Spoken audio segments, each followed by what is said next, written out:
Okay, you are being recorded. Jewelina, may I have your permission to record? Yes. Yeah, Okay. Is it okay if we start the presentation on yeah. the POMO Country Tule Elk Management Plan? Okay. This project started by Jewelina Acosta. This was her idea. She is in the POMO region and is a Californian of Indigenous descent. And she said it would be kind of nice if we could know about being able to have the elk or the Tule elk return to our area. Is that even possible? How would we do it? How should you properly do it? What we hear is a lot of difficulty. We're not exactly getting the response from the authorities that we feel would be appropriate for us. And so we'd like you, yes, California, to look into it and give us information. This is simply an educational display. We are not here to tell you what direction to take, what decisions to make, what to think. We are simply here providing information at your request, and we are happy to do so and would love to continue this journey. With that, I will begin a PowerPoint and we'll cover the material that we have so far. And if at any point anyone has some questions, please stop and we'll go from there. Okay. Here we go. I'm going to share the screen.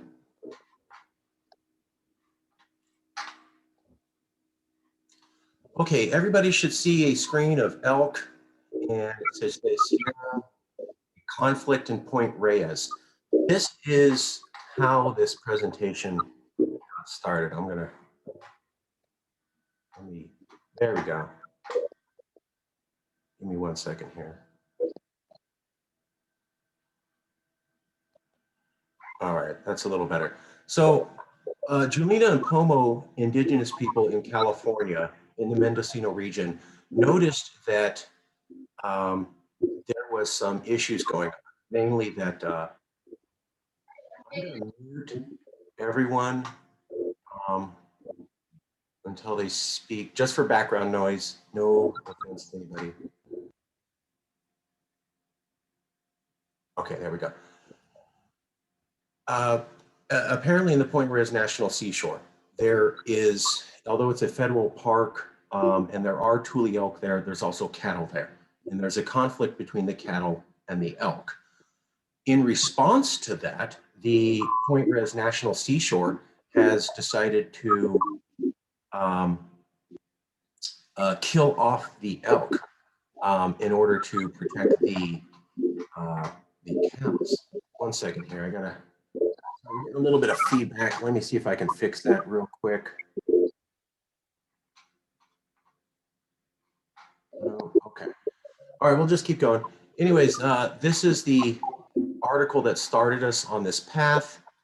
This came from Jewelina. It's on the California coast. It's cattle versus elk. Here's another article, conflict in Point Reyes, ranchers and the Tule elk. Ranchers operate side by side with wildlife like Tule elk in the Point Reyes National Seashore. The elk exist in 3 herds, etc. So they begin to notice there's this issue between the elk and the cows up in that area. Here's another example of some other people talking about this. A unique elk in California may be killed under a controversial plan. This is by the Federal National Park Service. I'm just going to have to keep playing with this bar. Tule elk, found only in California, gather in the early morning fog on Point Reyes National Seashore, which is home to also roughly 5,000 cattle. The National Park Service faces backlash from environmental groups that say its new management proposal favors ranching. What they're talking about is that the Tule elk have grown successfully, and now the plan is to kill them off to maintain them at a lower size so that the cattle can continue to ranch.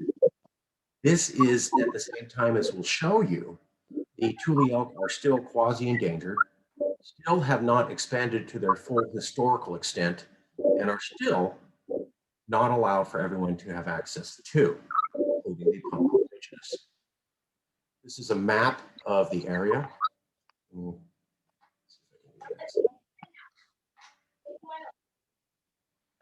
Okay. This shows where the Tule elk are. As you can see, the ranges here are the current Tule elk. Here's the Roosevelt elk and the Rocky Mountain elk. The Tule elk used to be almost decimated. Somewhere around 1965, their population rose at a peak in 90 and then has had explosive growth since then. While there are other elk, this presentation by the request of the POMO Indigenous is focused specifically on Tule elk and specifically in this area here, which was historical POMO country. I'll show you that in a second. So here's California's elk population, and it's growing. What we did was we took the historical outline of the elk population during indigenous times. So this is pre-genocide. Sorry to bring it up. This is pre-European colonizers coming in and wiping out the land. And I only bring that up just to show this is what the elk looked like before the habitat was destroyed. So this is what we're trying to get to as Californians. We're all about natural resources and bringing things back. And hey, let's be held to our word. So what we did was we took this map of the historical outline of the elk, placed it over the current population. And as you can see, here's the outline of where the elk should be, with these red areas showing where they are. As you can tell, the whole historical area is not full of Tule elk. So it is not all the way fixed. Now, what we did was we looked at the POMO indigenous area according to anthropologists. Here near Lake Miwok, there's the eastern, northern, central, Kashaya, and southern. I hope I'm saying that right. This comes from Wikipedia. If I'm getting anything wrong, please correct me. There's also a group here, northeastern POMO, and this represents the traditional land of the POMO. Here's the Point Reyes monument, as you can see, that'll come into place. Now, what we did was we took the traditional land here. This is the exact same shape, mapped it over this map. And what you can see is an original analysis by Yes California, not provided anywhere else, showing where the current Tule elk exists within the realms of the traditional POMO land. This is a blow up of that. So here is this. Now, what you can tell is while there are Tule elk and they are in the POMO indigenous area, there's also massive amounts of the POMO indigenous area that do not have Tule elk. Now, here's where it gets very interesting. We map the POMO indigenous area over the historical extent of the Tule elk, over the current populations of the Tule elk for, again, an original analysis. And what we want to do is zoom in right here in this area, right there. So what this shows you is the traditional Tule elk historical range, the current elk range, POMO land. And as we can see, here's POMO land without Tule elk. Here's POMO land with Tule elk that they do not have access to while it's still on their land. That's not right. Additionally, what I wanted to show was here's Tule elk in the historical extent on POMO land that they also do not have access to. And then here's where it gets interesting. This is indigenous land. It's within the historical range of the Tule elk, and there are no Tule elk. Now, the California government has already said it's promised to return the Tule elk to their natural extent. Well, job's not done. And you're not going to be able to do that unless you fill in this area of POMO indigenous land with Tule elk. So still not done. It's something to hold them to. POMO land with, what's that? Historic Tule elk range with no Tule elk, right in this area here. And then POMO land in the historical range with Tule elk, POMO land with no Tule elk, and POMO land with Tule elk outside of the historical range. So just getting the facts set up for just to get going. Okay. Now, this is another map, and all these maps come from official sources.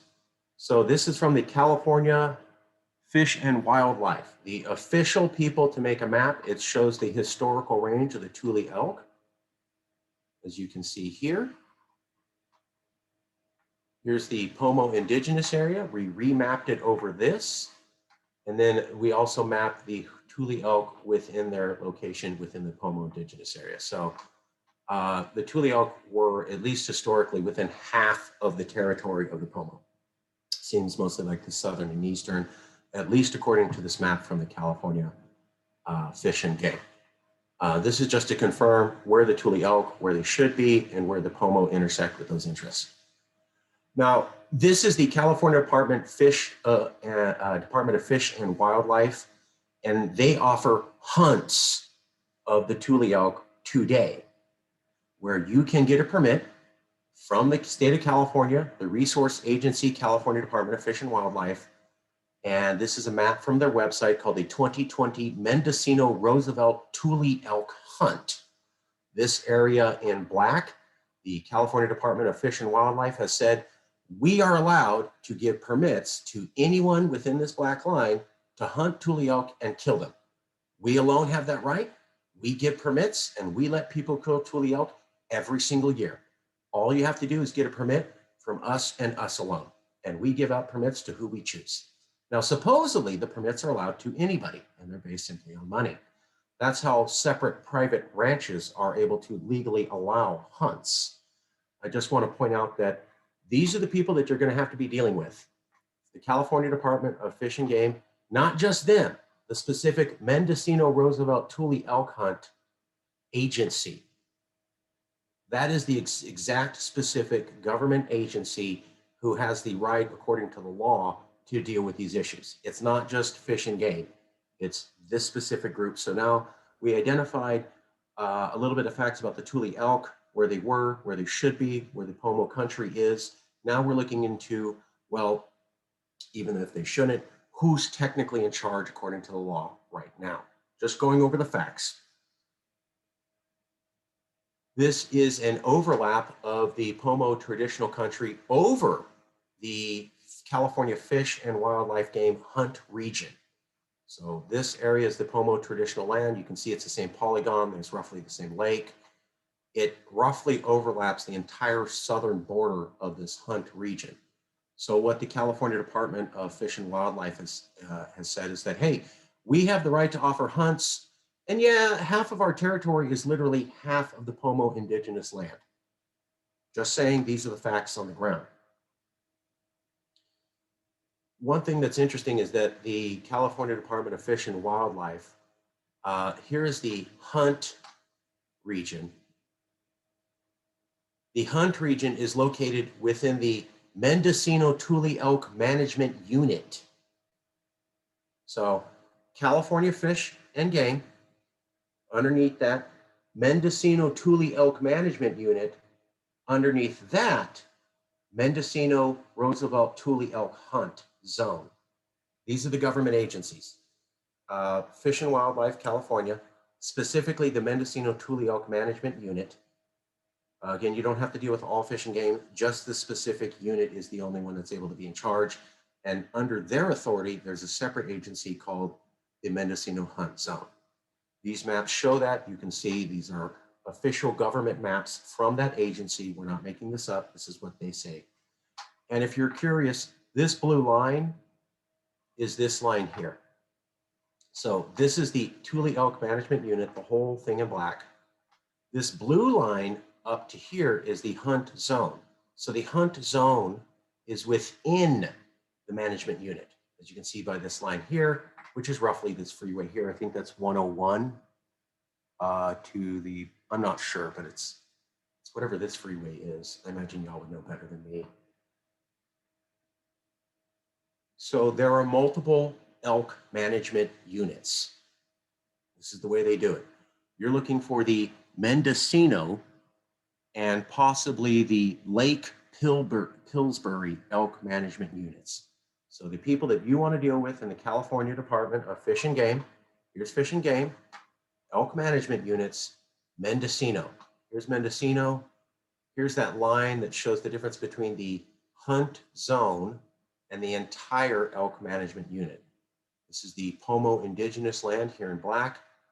Now, the southern portion of the POMO indigenous land does not have a Fish and Game elk management unit. So theoretically, you might be able to do something with the elk here that you don't have to coordinate with this agency on. However, if you did anything in this green area that overlaps with your traditional territory, you would have to consult with the specific Mendocino Elk Management Unit. That's just the way they do it. So Again, official maps, and we're just showing you a little bit of the way that the land works at this moment. Here's a blow up of that. Here's the POMO Indigenous area. This is the Mendocino Elk Management Unit. As you can see, it covers over half the land. Again, here's the hunt zone to this blue line. The green represents the entire elk management unit. This area without a color is where there is no elk management unit, so you would not have to consult with them. And then this blue or this purple is the Lake Pillsbury region. There's a tiny bit of the Lake Pillsbury Elk Management Unit that comes into the POMO Indigenous area right here, you can see in purple. So if you type in Tule elk hunting, look at all these happy people. They get to hunt Tule elk. And I just did a simple Google search on Tule elk hunting. And I went through pages of Google. Now, can anyone tell me what all these people have in common? Can you see the pattern? Yeah, that's messed up. You know, this is messed up. You can't do this to us. It's like that's messed up. No, we know why this is the way it is. When you have the money, you're able to pay for things. You know, you're able to get, privileges. It's privileged, right? And you are able to buy the gear that's appropriate. You're able to buy, get the things that the law requires because you have the ends, you have the means to do it, you know. And what I see here, I'm joking with you, but yeah, it is upsetting because these are the settlers. These are the people that don't deserve first rights to the species. I agree. I think you said it perfectly. They don't deserve And first rights. I'm sorry, Jason. if I may, as the predominantly white person, Caucasian person in this group right now, I will go ahead and reaffirm that yes, all of these dudes here in this picture and in this collection of pictures are all a bunch of wealthy white dudes who could afford the $10,000 for the freaking permit to go and hunt other people's elk. Just saying. And the $200 camouflage shirts, because those shirts are not cheap. I'm telling you, that camouflage gear is not cheap. Hey, little guy. Oh, I'm sorry. I thought that was me. We're not saying anything, etc. I'm half white. White people are awesome. What we're talking about is that here's the Pomo Indigenous region. And there's a lot of Indigenous in the northern area. And they are struggling and begging to have permission to hunt elk. And then here's a lot of Caucasian people who get to hunt the elk so much they occupy the first couple pages of a Google result. I didn't type in anything fancy. I said Tule elk hunting. This is what comes up, just pages and pages and pages, and no one's indigenous. No one for pages. Do fishing as well. Fishing, hunting, it's the same exact thing, which it's absurd because they all are the same. Yeah, to us. It would be better to have, if I type in on Google, half of the pages should be indigenous people hunting the elk. I think that'd be closer to fair. We're nowhere near there. I encourage you to go home, type this, just type in Tule elk hunting. Tell me how many pics you have to look at before you find one indigenous person anywhere on the internet talking about, I was able to hunt a Tule elk or I was able to raise one. I couldn't find it, which is bad. That's not a survey, but that's just an indication of who has access to the Tule and who does not. Who do we see in these photos and who do we not? California's diverse, we love that. But this also means the indigenous are not getting access to the Tule elk. There's no photos of it, which probably means it's not happening. And that backs up what you're saying. So just a little bit of verification. And the problem is too, is that when they're sharing the information about Tule elk with us, with indigenous people, is that they're saying that they're near extinction. And at the same time, they also have these white people, who are out there hunting them without having to think about the conditions of the land or their impact on their population. And then at the same time, when we're talking with indigenous people, they're saying you can't go and you can't hunt elk because they're almost extinct, or they've got Jones disease, so there's all these different things that they're sharing with us But at the same time, we're seeing it happen where white people can go and they can just pay, and they know somebody who's in a position to where they can just sign it off and say, you're welcome to go and hunt. So it's just us as Indigenous people having that same right, you know, to go out and hunt the elk, especially with the cattle. When it comes to the cattle, you know, at Point Reyes, where they're saying, you know, we have to make sure that we control the population of the elk so that way they don't harm the cattle. And then when for us, it comes back to historically, our people were, they were assimilated, and our elk were, you know, they were also removed to make way for cattle. So it's like over time, over the generations, you've seen the same problem existent in our communities, and so we're just trying to change that. Not only were the elk removed, the oak trees were wiped out because the oak trees got in the way of cattle, right? So they wiped out thousands of acres of trees so that they have these nice flat plains for their cows to go through, and grass, you know, for the grass. One thing I wanted to point out, one thing I wanted to mention, because I've been out to Point Reyes recently, and it's been years because I grew up in the area, in that area, but I'm very disappointed in the fact that these ranches are nationally registered ranches. They're protected, nationally protected as monuments, historic preservation, what do you call it? They're nationally registered historical places. These ranches A, B, C, D, E, and F, going up and down Reyes, Point Reyes.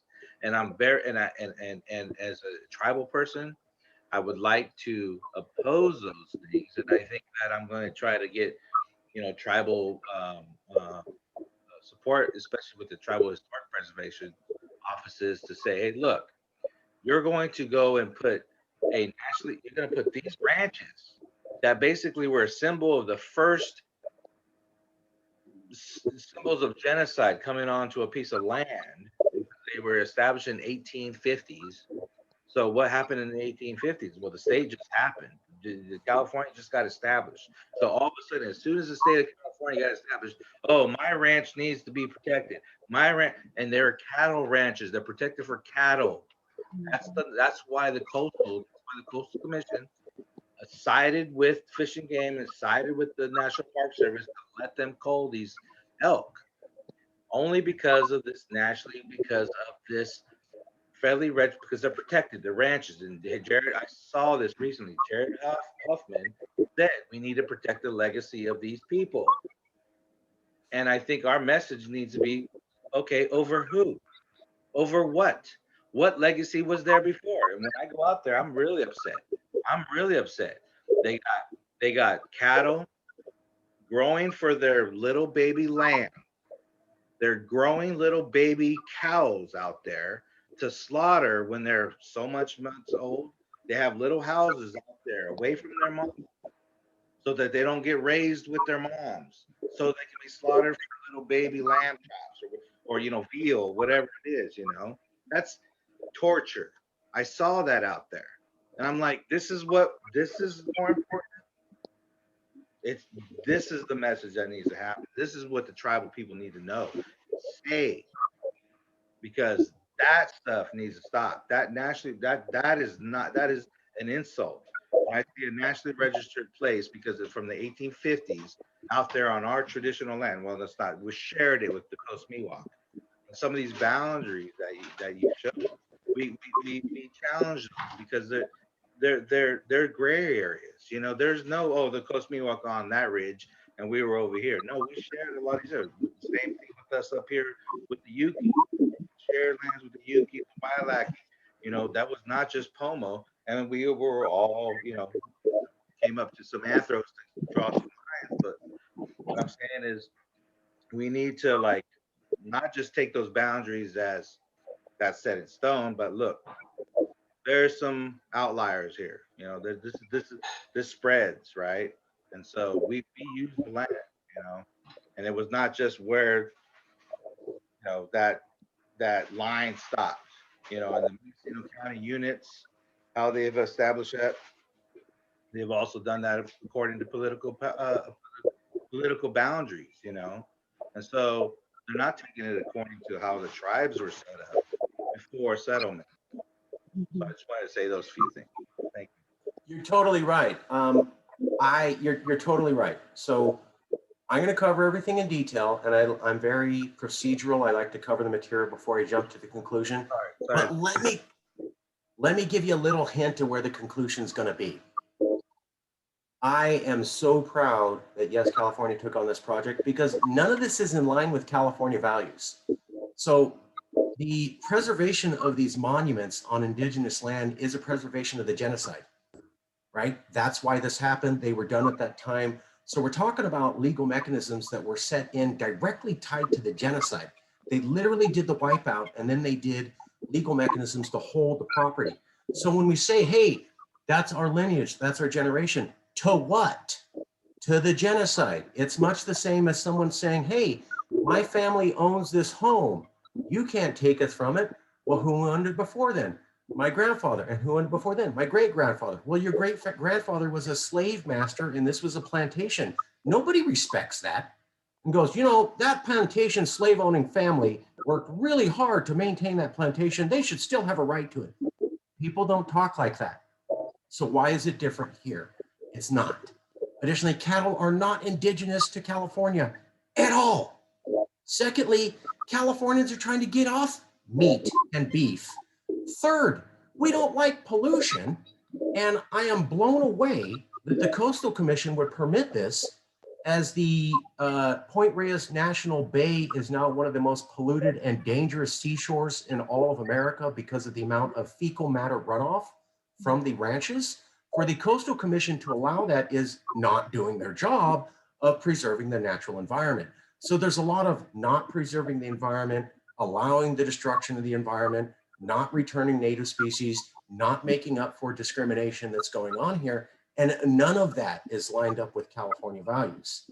Somehow this has been going on through California agencies who are not doing their job and not doing what Californians think they're doing. I know this is going on. I know you all suffer from it, but I promise you, people are not aware of the what's going on in their name. And that's why we're glad to be doing this presentation. It's disgusting.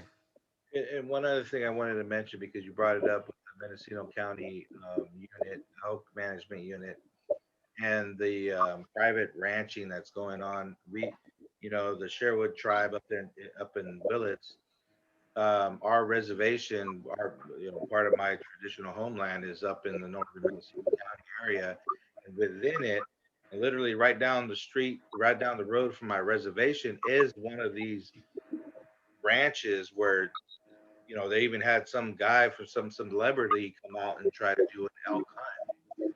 And I talked to Nathan Bogley from the Fish and Wildlife Tribal Liaison, and he goes, well, is there a way that we can get you in contact with these owners to give you guys kind of first rights to to the elk? And as when I was working there, I was like, yeah, of course, I want to do that, and I still do. However, you know, it's going to take a lot of the tribal governments that need to like step up and say, hey, we're going to sign this and come into some code management with you. But right now, they're not stressed about that too much, because they don't see the possibility of working with, you know, our neighbors, you know, and they're not our favorite people we want to be around. But look, hey, look, if we're able to let 10 of our tribal members go out and hunt before they sell an ability to do that, why can't we do that? And I think that's something we should definitely push the state to try to do. We're not going to repair what should never have happened 150 years ago. However, there's a lot that could be done that's easy and just isn't being done. So why don't the POMO already have a relationship where they get 10 permits a year? How come they aren't already being told, hey, we're going to have an elk coming up for culling. in 5 years, we'd like to transport them all to you. I'm not saying tomorrow, I'm not saying everything you ask for, but very obtainable goals you don't even have. That's an injustice. That's not right. And as I always tell Jewelina, there's no promises and we're not going to make it perfect, but there's things that could be done that aren't even being done. Let's get that done first before we start going, hey, good job, or there's nothing more that could be done. That ain't true. A lot more that could be done. Let's knock all that out before we start congratulating ourselves. And especially in California, our governor apologized for the genocide. Awesome first step. Now, what are you going to do? There's a lot more that could be done. And it bothers me as a Californian to see we're not trying. Part of the genocide was the food source. You got to keep pointing that to them, you know. So, of course, thank you. Yes. And I want to point out from Jason, I'm sorry, a very clear double standard protecting detrimental and morally objectionable farms and their practice. That's what Jason has to say. He's in the chat.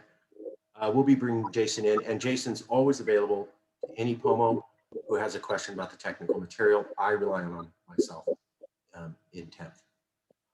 So here is where the rules come from.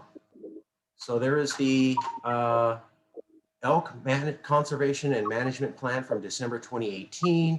There's the California Department of Fish and Wildlife and the codes that it has. Then there's the General Management Plan Amendment Final Environmental Impact Statement, September 2020. So this is generally how the California government wants to manage the elk. These are generally the laws going back 40 years that deal with the elk. And this is the most up-to-date insight into how the California government views the Tule elk and the management of them. That's why we're looking at these 3 documents. By the way, we didn't find these. We were informed of these by the POMO. We just spent time reading them at their direction. We'll go into those statistics now.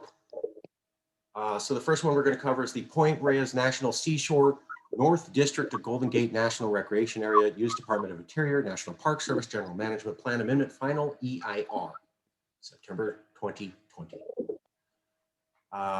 So what this shows is on page 5. Now, I can give out the material and it's here. What you're seeing is a wall of text. This is the text that it's in. The only thing you need to pay attention to is what's in bold and yellow. I only included all of the wording so that you knew I wasn't taking it out of context or trying to trick anybody. So I pasted it as it appears, but we're really only concerned in the black and yellow. And that's all I'm really going to focus on. Here on page 5 of that document, as lands were purchased, ranchers could continue beef or dairy operations under either a reservation of use and occupancy or lease. In 1978, Congress amended the enabling legislation for both Point Reyes and Golden Gate by adding specific leasing authority for agricultural lands.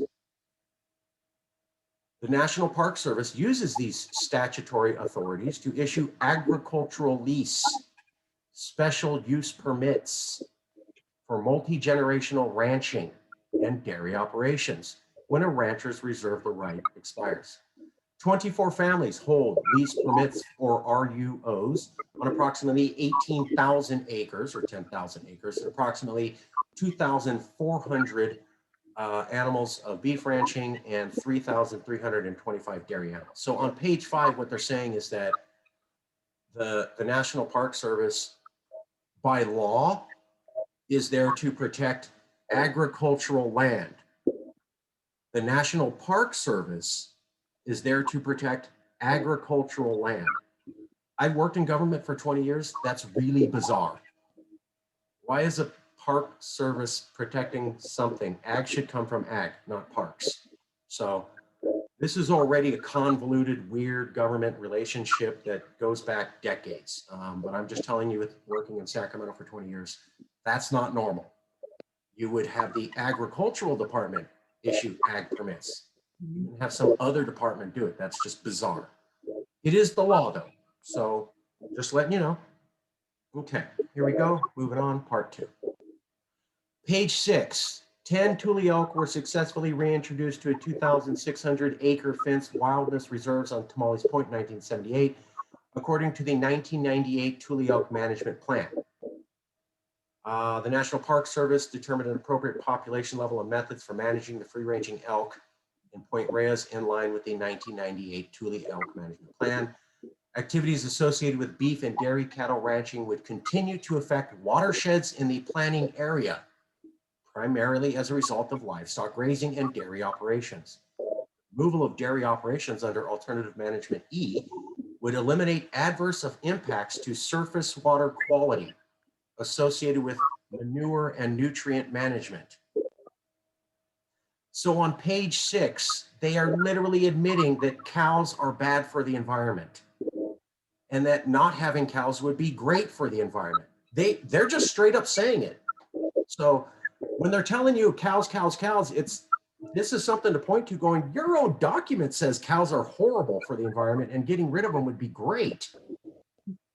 This is their words. This is their doc. Yes, you're right. It's about money. It is about money. Duh. Yeah. You know,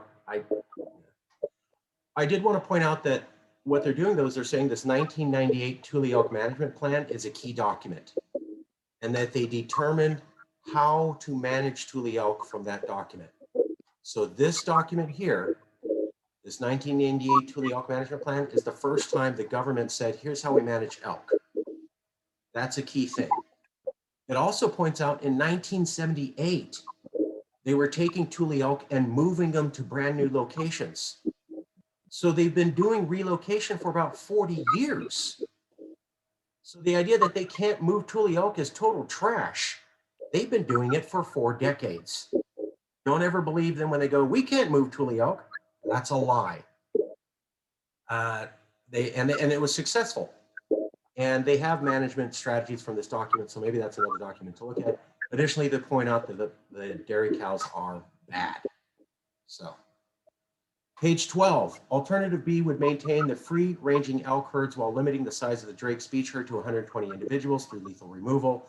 Under Alternative C, the National Park Service would lethally remove the Drake's Beach herd, totaling approximately 138 individual elk. So they're talking about killing off elk in the past, and that was something that they did. So pointing out to you, they're admitting, yes, we kill Tule elk, and we've been doing it for a while. Removal, rather than management of an entire elk herd, would be unprecedented in the national park system and would be inconsistent with state management of the elk. Population level management of the Drake's Beach herd would continue through cessation of ranching on approximately 75,000 acres, would have a beneficial impact on the elk by removing existing fencing. So they're also saying that if you remove the fencing for the cows, it's better for the elk. So they're straight up admitting in this document, fencing for cows is bad for the elk. It hurts their population numbers.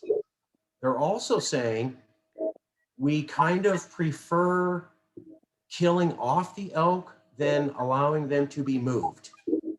That is a horrible thing to say. And right now you have the smoking gun.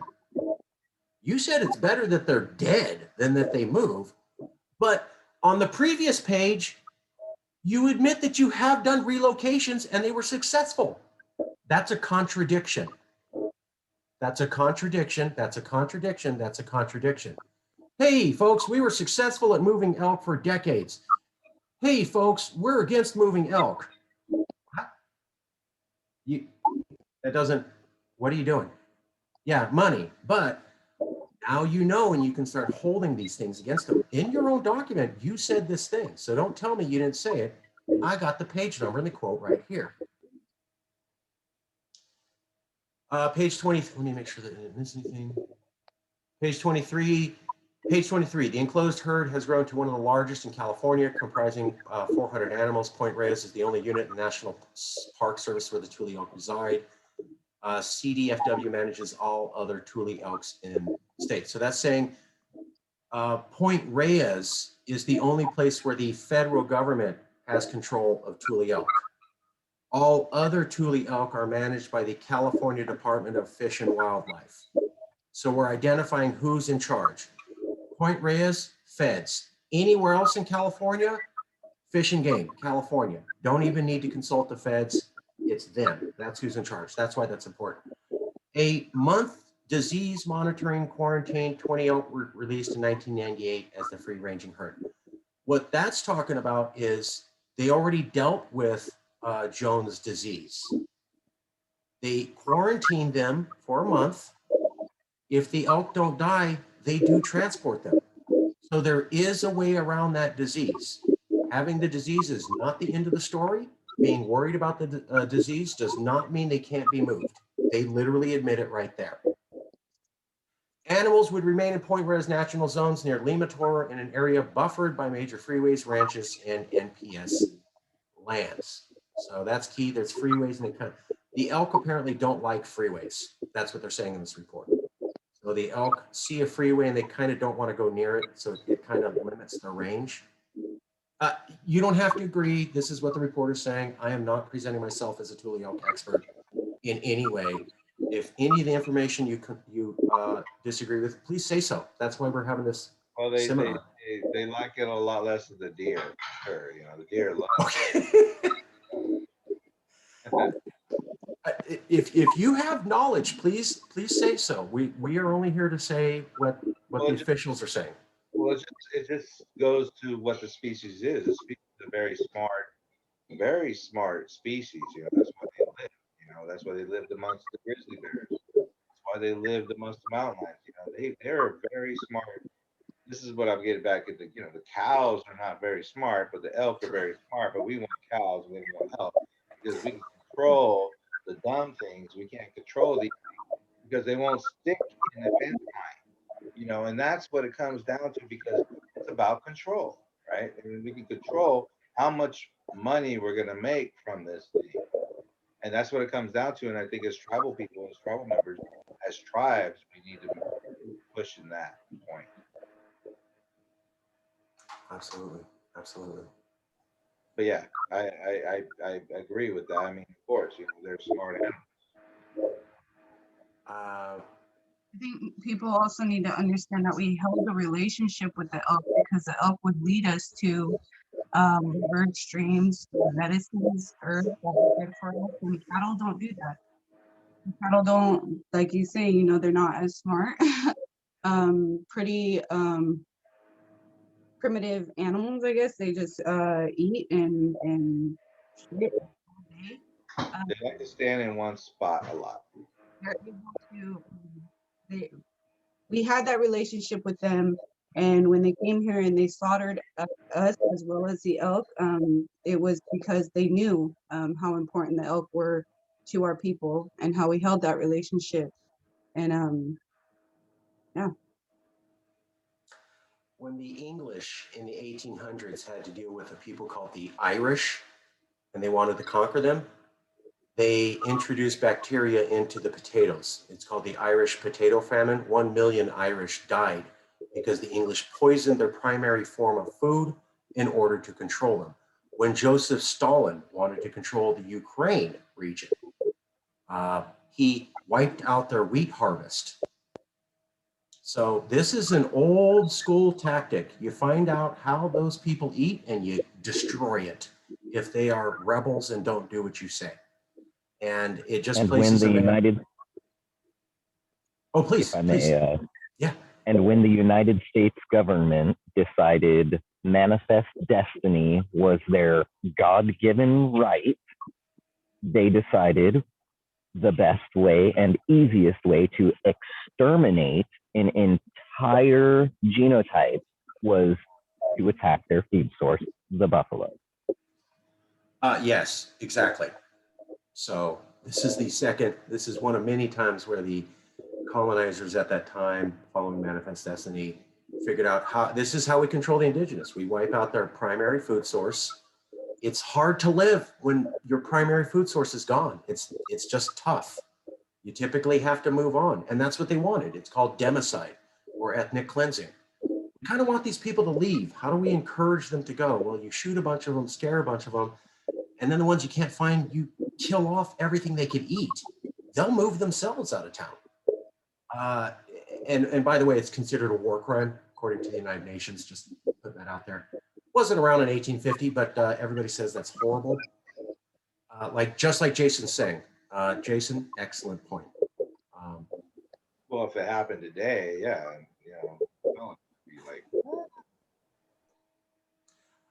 But yeah, if it happened today, but what does it mean when it happened in the past and they continue to honor that? Yeah. Okay, sorry, I know this is a little heady, but this is one of Oh, the the way big it's still documents. happening, right? Because Oh, please, Cody. Please, Cody. in a way, happening now though by them not reintroducing or like making it harder for us to reintroduce this species back to us because that's part of our traditional food, how we lived. You know what I mean? Like we harvest them like certain times a year, like we eat certain things at certain times. You know what I mean? And when they take it away and not allow us to bring it back, they're keeping it away from us still. So in a way, That's it's still exactly happening. right. That's exactly right. I mean, they're culling herds. So what they're saying is, rather than move these elk to another location, we would rather kill them off. And that's the policy so far. And this is in California where they go, hey, we want to restore the land. The elk aren't restored to their full extent. That never happened. So why is California okay with killing them off before you even achieved a conservation goal? And secondly, how is it fair to do that and not give them to the POMO when the POMO are asking you, saying, no, no, no, I can't give you these elk. I'm going to kill them. Are you going to eat it? Are you going to do anything with it? No, I'm just going to kill them and dump the bodies. How's that productive? How is that fair? How is that good? And they've made a few statements we'll get to where they say they're supposed to work with you guys. So they're kind of violating their own policy. We'll get to that in a second. That's why we have to go through these kind of dry parts. These are the bullets for you to load, for you to, return. 190 to 192. Tule elk are mixed grazers and browsers. They feed on both ground level herbs and grasses and on woody shrubs and trees. Coyotes and mountain lions are the only predators of the elk in the park. However, coyotes and mountain lions only occasionally target individual elk and therefore do not help regulate the overall elk population. A 3-mile fence spanning the peninsula from the Pacific Ocean to Tamales Bay generally isolates the Tamales Point herd from adjacent dairy ranches. You may not like this idea. You may not like it. I get it. But there does seem to be some condition of you're going to have Tule elk and you have to fence them in. So I'll leave it there. I'm not taking a stance. Again, this is just something I noticed. They seem to be happy when there's a fence so that the elk don't hurt the cows, which we know they don't anyways. Actually, it's the research kind of shows it's the opposite. The cows are more likely to infect the elk than the other way, despite what ranchers may say. The elk also can continue to grow. So what they're pointing out in this park is that these elk are going to overgrow the park every year, every couple of years. There's not enough coyotes and mountain lions to keep them thing. So you're either going to have to keep killing off these elk every couple of years or relocating them. This is a problem that's not going to end. So the Point Reyes National Culling is going to continue to go because the elk they do great there. They this is their natural habitat. They do really well, better than the cows, and they have great numbers. And they're saying, well, yeah, this problem, we're just going to have to keep killing them off to keep them down. Ridiculous. It was also just pointing out the elk will feed on grasses and on shrubs and trees. They are contained in a 2,600 acre Tamales Point National Reserve and do not interact with ranching operations. National Park Service monitors the presence of the elk on ranches through visual observations and deployment of GPS collars. So there does seem to be something where they like a fence and they like collars on at least one of the elk in a herd so they can track them in order to protect the cattle. I'm not asking you to agree or like that. I'm just informing you as to what seems to be their concern. Okay. And I get this is dry, but it's key. Initial GPS collared females from November 2012 to October 2014 spent 60.1% of the time throughout the years in areas not permitted for cattle grazing. And National Park Service has conducted hazing to push Drake's Beach herd off of active ranch lands to reduce time spent and forage consumed by elk ranches. During initial hazing efforts, the elk were hazed in the morning, but often returned by evening. Through repeated efforts, hazing has been the most effective at keeping elk away from the ranch. What this is talking about is that they'll shoo off the animals instead of killing them to get them away from the cows, but typically they come right back. And what they're saying is 60% of the time, when you put a herd in an area, they stay there. But they also don't go too far from that area. So what this means is that if you relocated a herd to a new area, they would probably just stay within the relocated area. That's what they're saying, is when they move these elk and they put them in an area, most of the time they kind of stayed in the area. They didn't really wander really far off. Now, the exception was the males. The males apparently love wandering, but the males are a small percent of the total amount.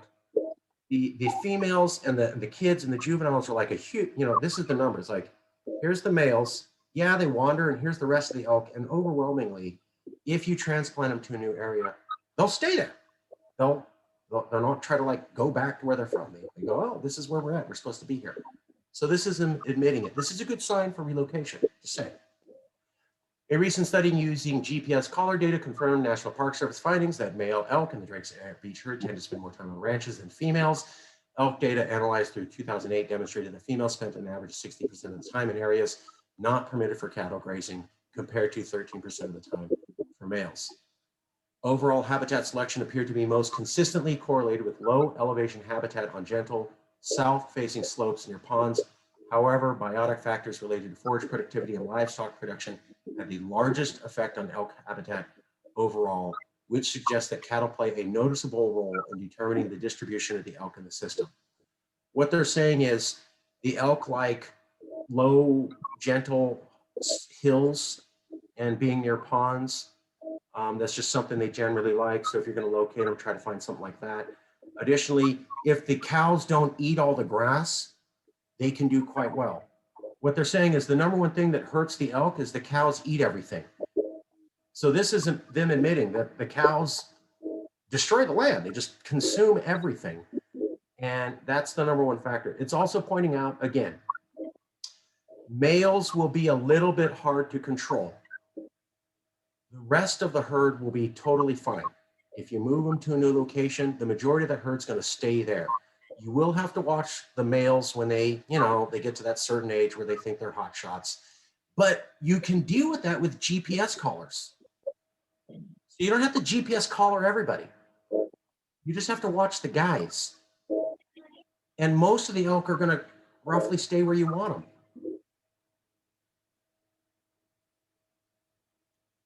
In addition to a group of 20 to 24 females, spikes and juveniles occur regularly during the winter. The female groups have not traveled far onto the ranch, but the hazing efforts have only been partially successful in returning the animals to the adjacent wilderness areas of the south.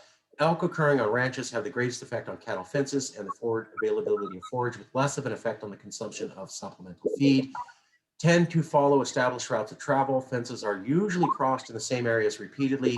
Fences that are old and in poor condition, too tall for elk to easily jump over, and do not have wires spaced properly for elk to pass through, become damaged by repeating elk crossings and even come down entirely places. Competition for forage between the elk and cattle is possible if they occur together in the same space and time and limited forage is available. As a result, elk have the economic impacts on individual ranches from infrastructure impacts such as fence replacement and possibly the need to purchase additional supplemental feeds. So what they're saying here is elk don't eat cow food. So these ranchers going, hey, I put all this feed out for the cows and the elk ate it. That's a garbage. That is not true.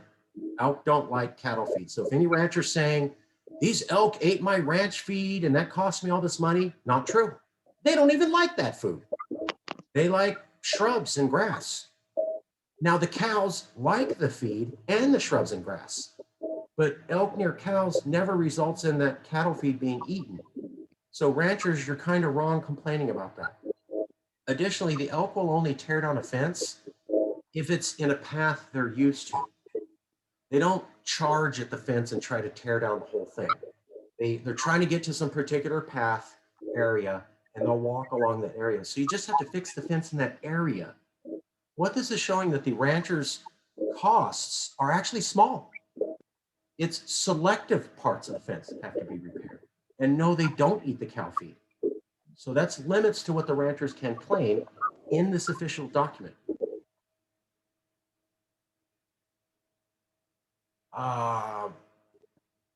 They were also saying something around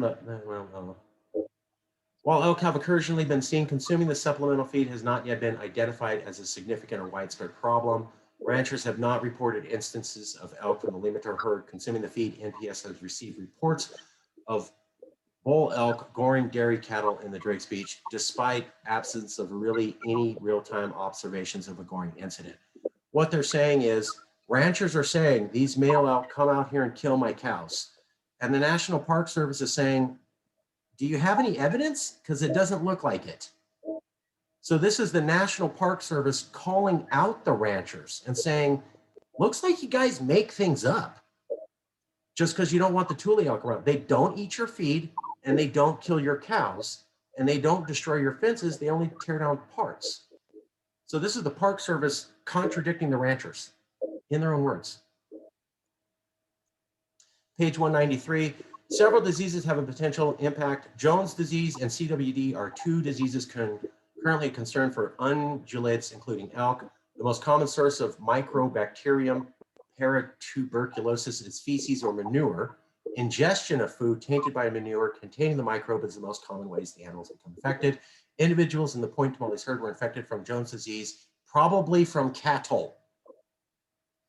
So this is them saying, if elk get sick from Jones disease, don't blame the elk, it's the cows. And the cows defecate on everything that gets on all the shrubbery and grass, and then the cows and the elk eat that shrubbery and grass and then get the disease. So the disease comes from the cows, not the elk. And that's what they're saying in this report. Again, contradicting a lot of the rumors and garbage that ranchers to this day still say in an official document.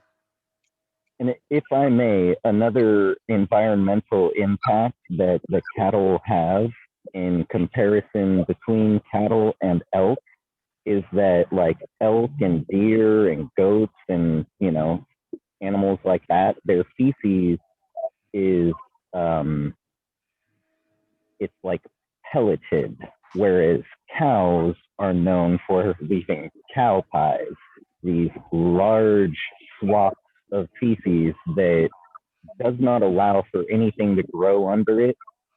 And so sure, it may slowly put some nutrients into the soil, but it doesn't break down into the soil anywhere near as easily or quickly as pelleted feces.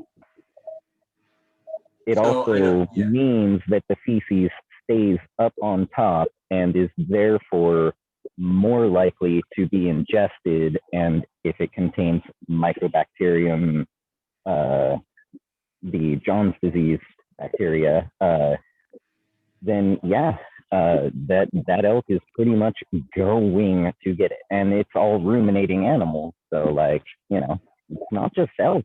It's anything that grazes is at risk of contamination by cattle.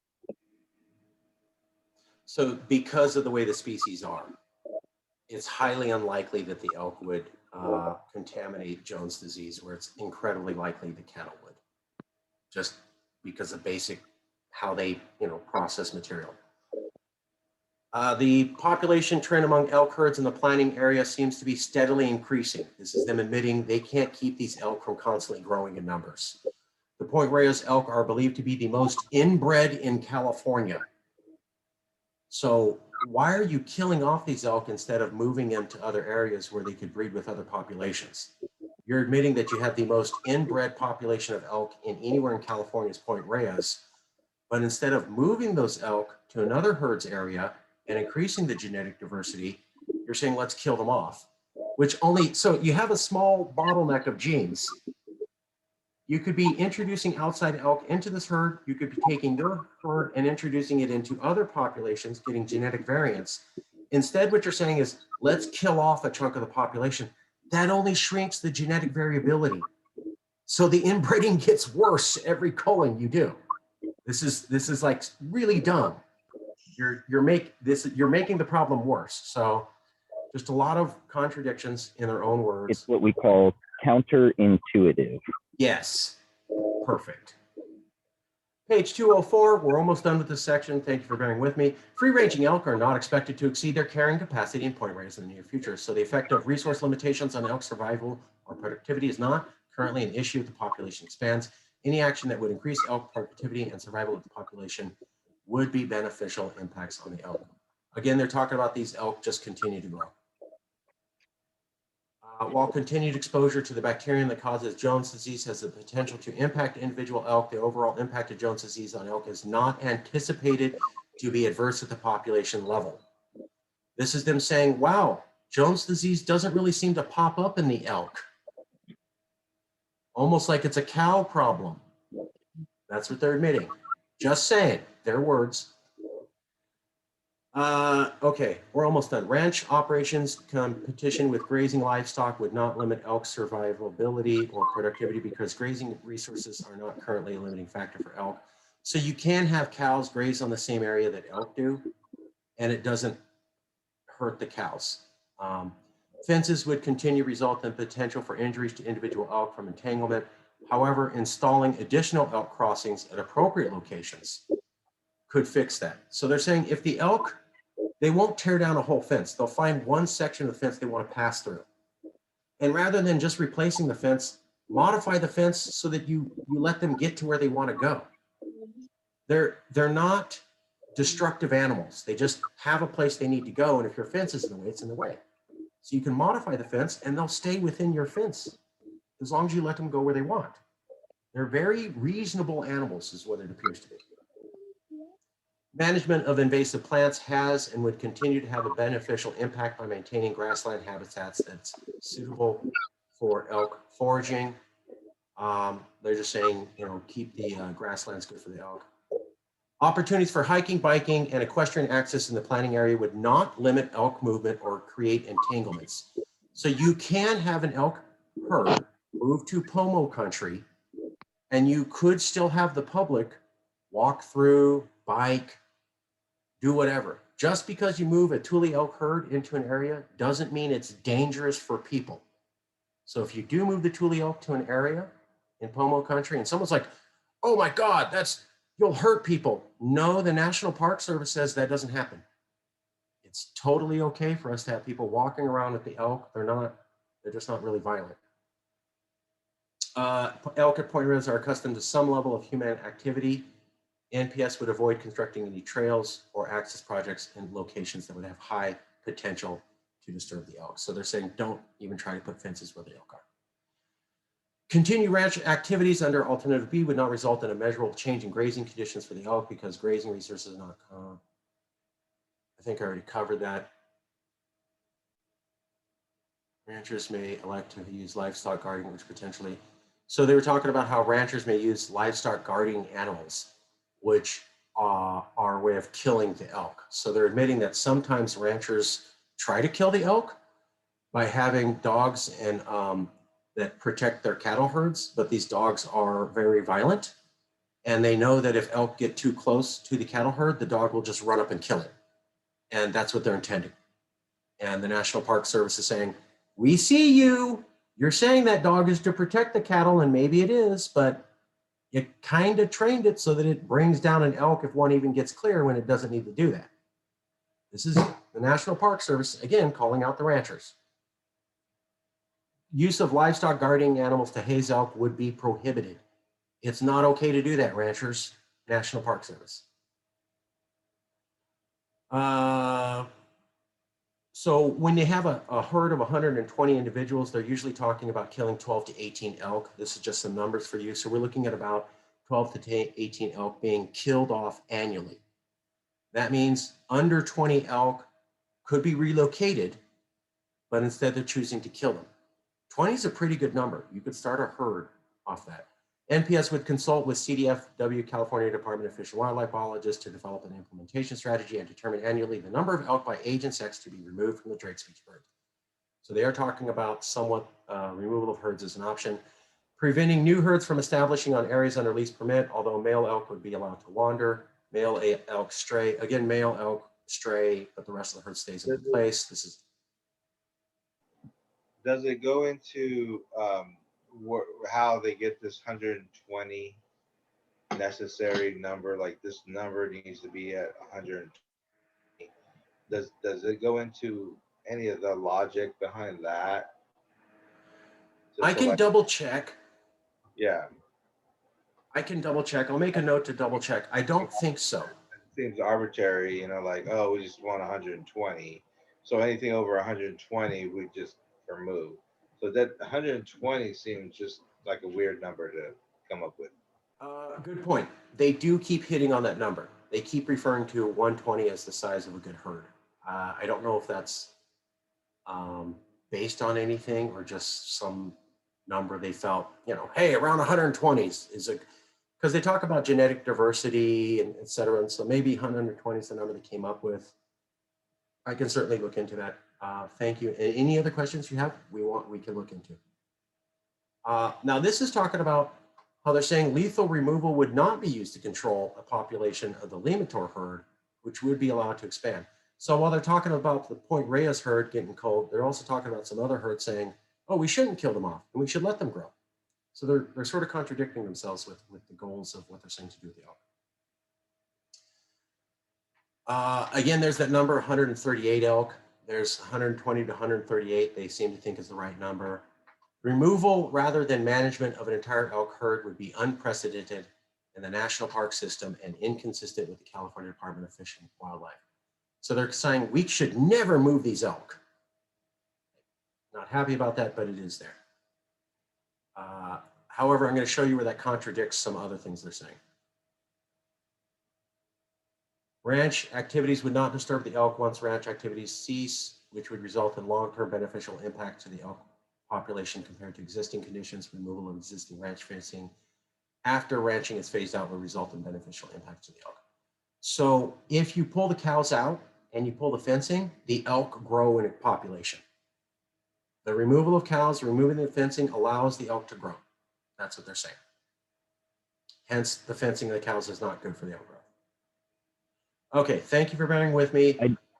If I may, real quick, I noticed at the end there, it also stated very clearly that while removing the cattle and all of that might potentially expose Tule elk to John's disease, given that, cattle are the main source of that.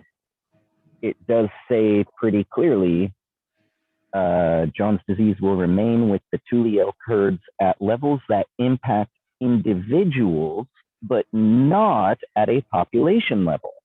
So basically, what they're saying there is, yes, John's disease is a real thing, but it's not actually an end of the world scenario for these elk. Whereas when cattle get it, they actually do. And this is a worldwide practice with cattle farming. When they contract John's disease, the entire herd is called off because cattle do not really do so well with it. Elk seem to survive it if they get it for the most part. Cattle, not so much. So when Department of Fish and Wildlife or whoever, if they ever try to make a claim that, oh no, you don't want that because it's going to destroy those precious Tule elk you care so much about, well, no, actually, your own report says the opposite. And that's called power. You're saying this, well, your report says you're wrong. You have to go with the report, not your opinion. The report is the official opinion of that agency. Any individual contradicts the report, they're wrong. That's the way it works in government. You can't say something that the report doesn't, because the report's basically signed off on by the director. So if you say something that's against the report, what you're saying is the director's wrong and I'm right. That gets you fired. Just saying. That's why knowledge is power.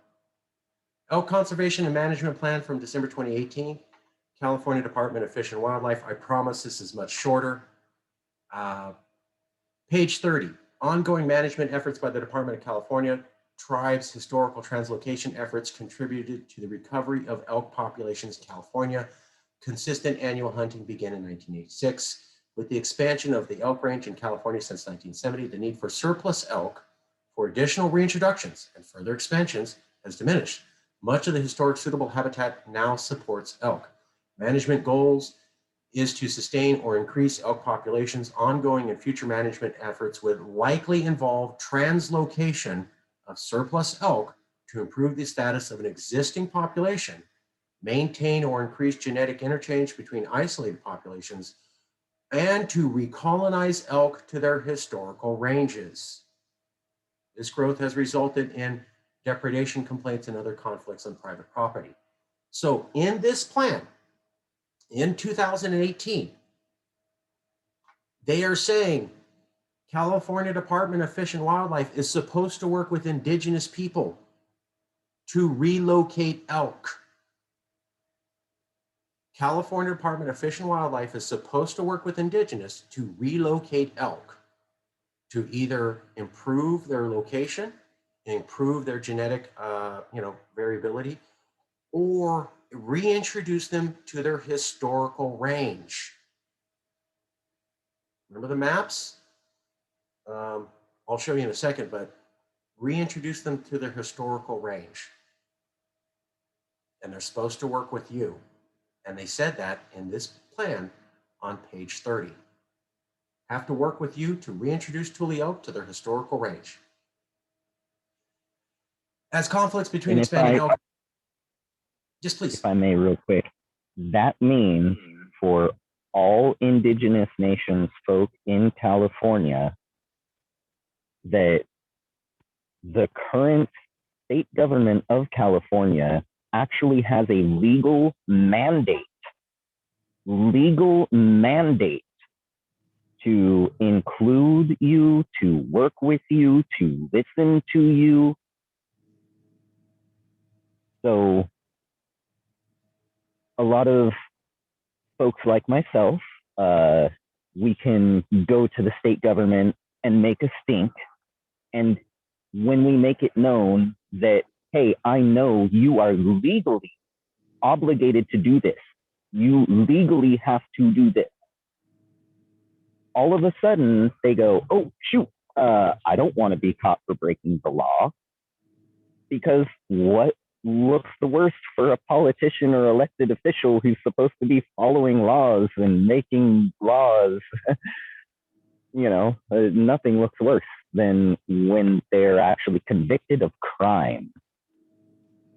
So when they hear, I know you have a legal mandate to do this, you are supposed to legally do this, that triggers in their brain something that says, oh shoot, I don't want to lose my job. I don't want my family getting put out on the streets from, me being labeled a criminal and having to pay restitution for my crimes. So definitely, folks,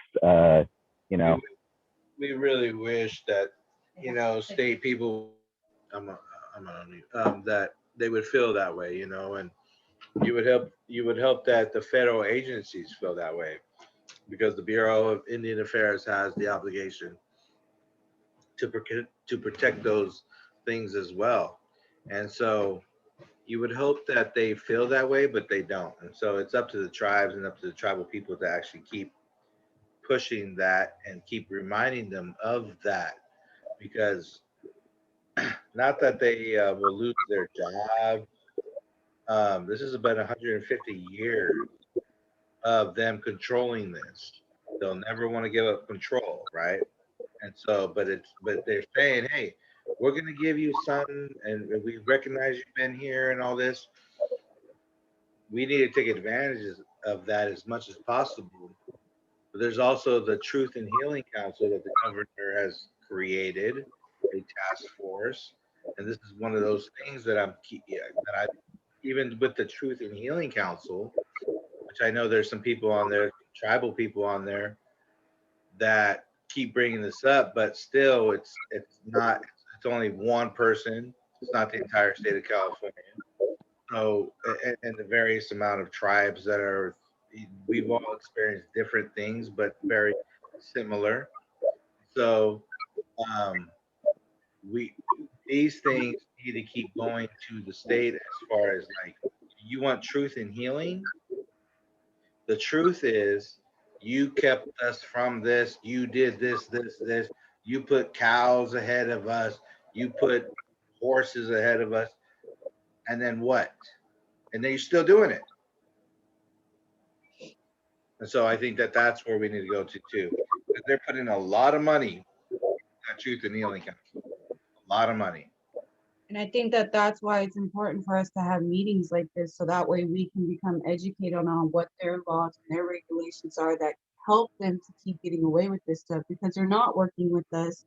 It's us who have to go and do our own research and reach out. So they will start listening to us, because they're not going to hear us if I just say, hey, I want to go hunt elk. Well, that's cool, girl, but you see these other people, they're throwing in a lot of money to get some elk. So what makes you so special? And it's like, here's all your laws that show that you're supposed to work with tribes, you're supposed to work with us, and you need to be held accountable for that. So Yeah, they never spend money on anything that would help the other side. They always spend money on something that would help their narrative. Of course, they're looking for a win-win on theirs. They're like, well, let us make it look good. Put millions of dollars into making us look good. And that's the problem, is like the tribes need to put money in and say, hey, look, no, this is constantly what you've done to us. The story, the report will not be good, and that's what needs to happen. Of course, when they fund something, it's always going to be so that they look good. And that's my problem with that money right there. I hear you, Javier. I think Jewelina's right. So this is the solution. When I've talked to Jewelina and I've talked to a couple other indigenous, one of the things I constantly hear is that the authorities just tell you, we can't do this, we can't do that. That's like this, screw off. And I've asked Jewelina a couple of times, have you ever said, here's what the law says about your job, here's the manual, here's the page, you're supposed to do this? And the response was, no, we haven't been able to confront them directly with what their job does according to a legal authority that supersedes them. And so we'd like to give you the ability to go, hey, no, we don't have to listen to you. I'm sorry, page X5 on this says you do. By the way, I'm filming you on this thing called a smartphone that all of us have. You could also use a handheld camera. Are you telling me you're not going to listen to the regulations from your director? I got you on film. Go ahead. Then see what they do. I worked in government for 20 years. Well, a lot of that, very different reaction. government talk is very vague too, so it's always kept very vague. So we got to be careful with how, but you could say, well, we were mandated to help tribes out, but it's also upon the tribes to tell us how that help is. So they haven't responded, so we don't know. You know what I'm saying? So they always go to that, right? They always go, well, the tribe has not done this. And usually, it's not saying all tribes. Oh, well, the Yurok tribe responded, but the POMO tribe, the ex-POMO tribe down in southern Mendocino County did not, because they didn't have a staff person that was dedicated to respond to that. You know what I'm saying? So they'll say they didn't respond, right? So they're using those things and twisting those things up to help them out. But yeah, I agree with you. That's absolutely true, but it's a position of weakness when they do that. So they win when they tell you something general and you just leave. You confront them with the law, and then they say, oh, actually, I would have done that, but Javier, you didn't file form X5XX. If you have them on film saying that, then people like us and others can watch the film, run it by lawyers, figure exactly if they're lying to you or not. And brother, if you have them on film lying, they're done. That's our biggest dilemma right there. Is when I've done stuff like that, it's like I don't have a lawyer behind my back. They'll go and say, oh, well, I need to call my lawyer. We need to call the state lawyer for DWR or for Fish and Wildlife. They need to be here in this conversation, but I can't afford my $400 an hour lawyer, or I can't afford my $150 an hour lawyer to sit there and listen to this. You know what I'm saying? Most tribes are in that position. So what I would say to that is the state response will be, we're going to get our lawyers on this and come back to you. I mean, we've experienced this with a lot of things with the state, and all these agencies that we go. Well, we have our lawyers. So that means the tribes have to have their lawyers. I'm getting that. We have to have that capacity there, and it's really hard. It's really hard to find, especially a good lawyer. I can't disagree with that, but I can tell you though, working in government for 20 years, how do we know they're telling you the truth? They could just be telling you, you'll have to get your lawyer to file Form X5X. What if that's not true?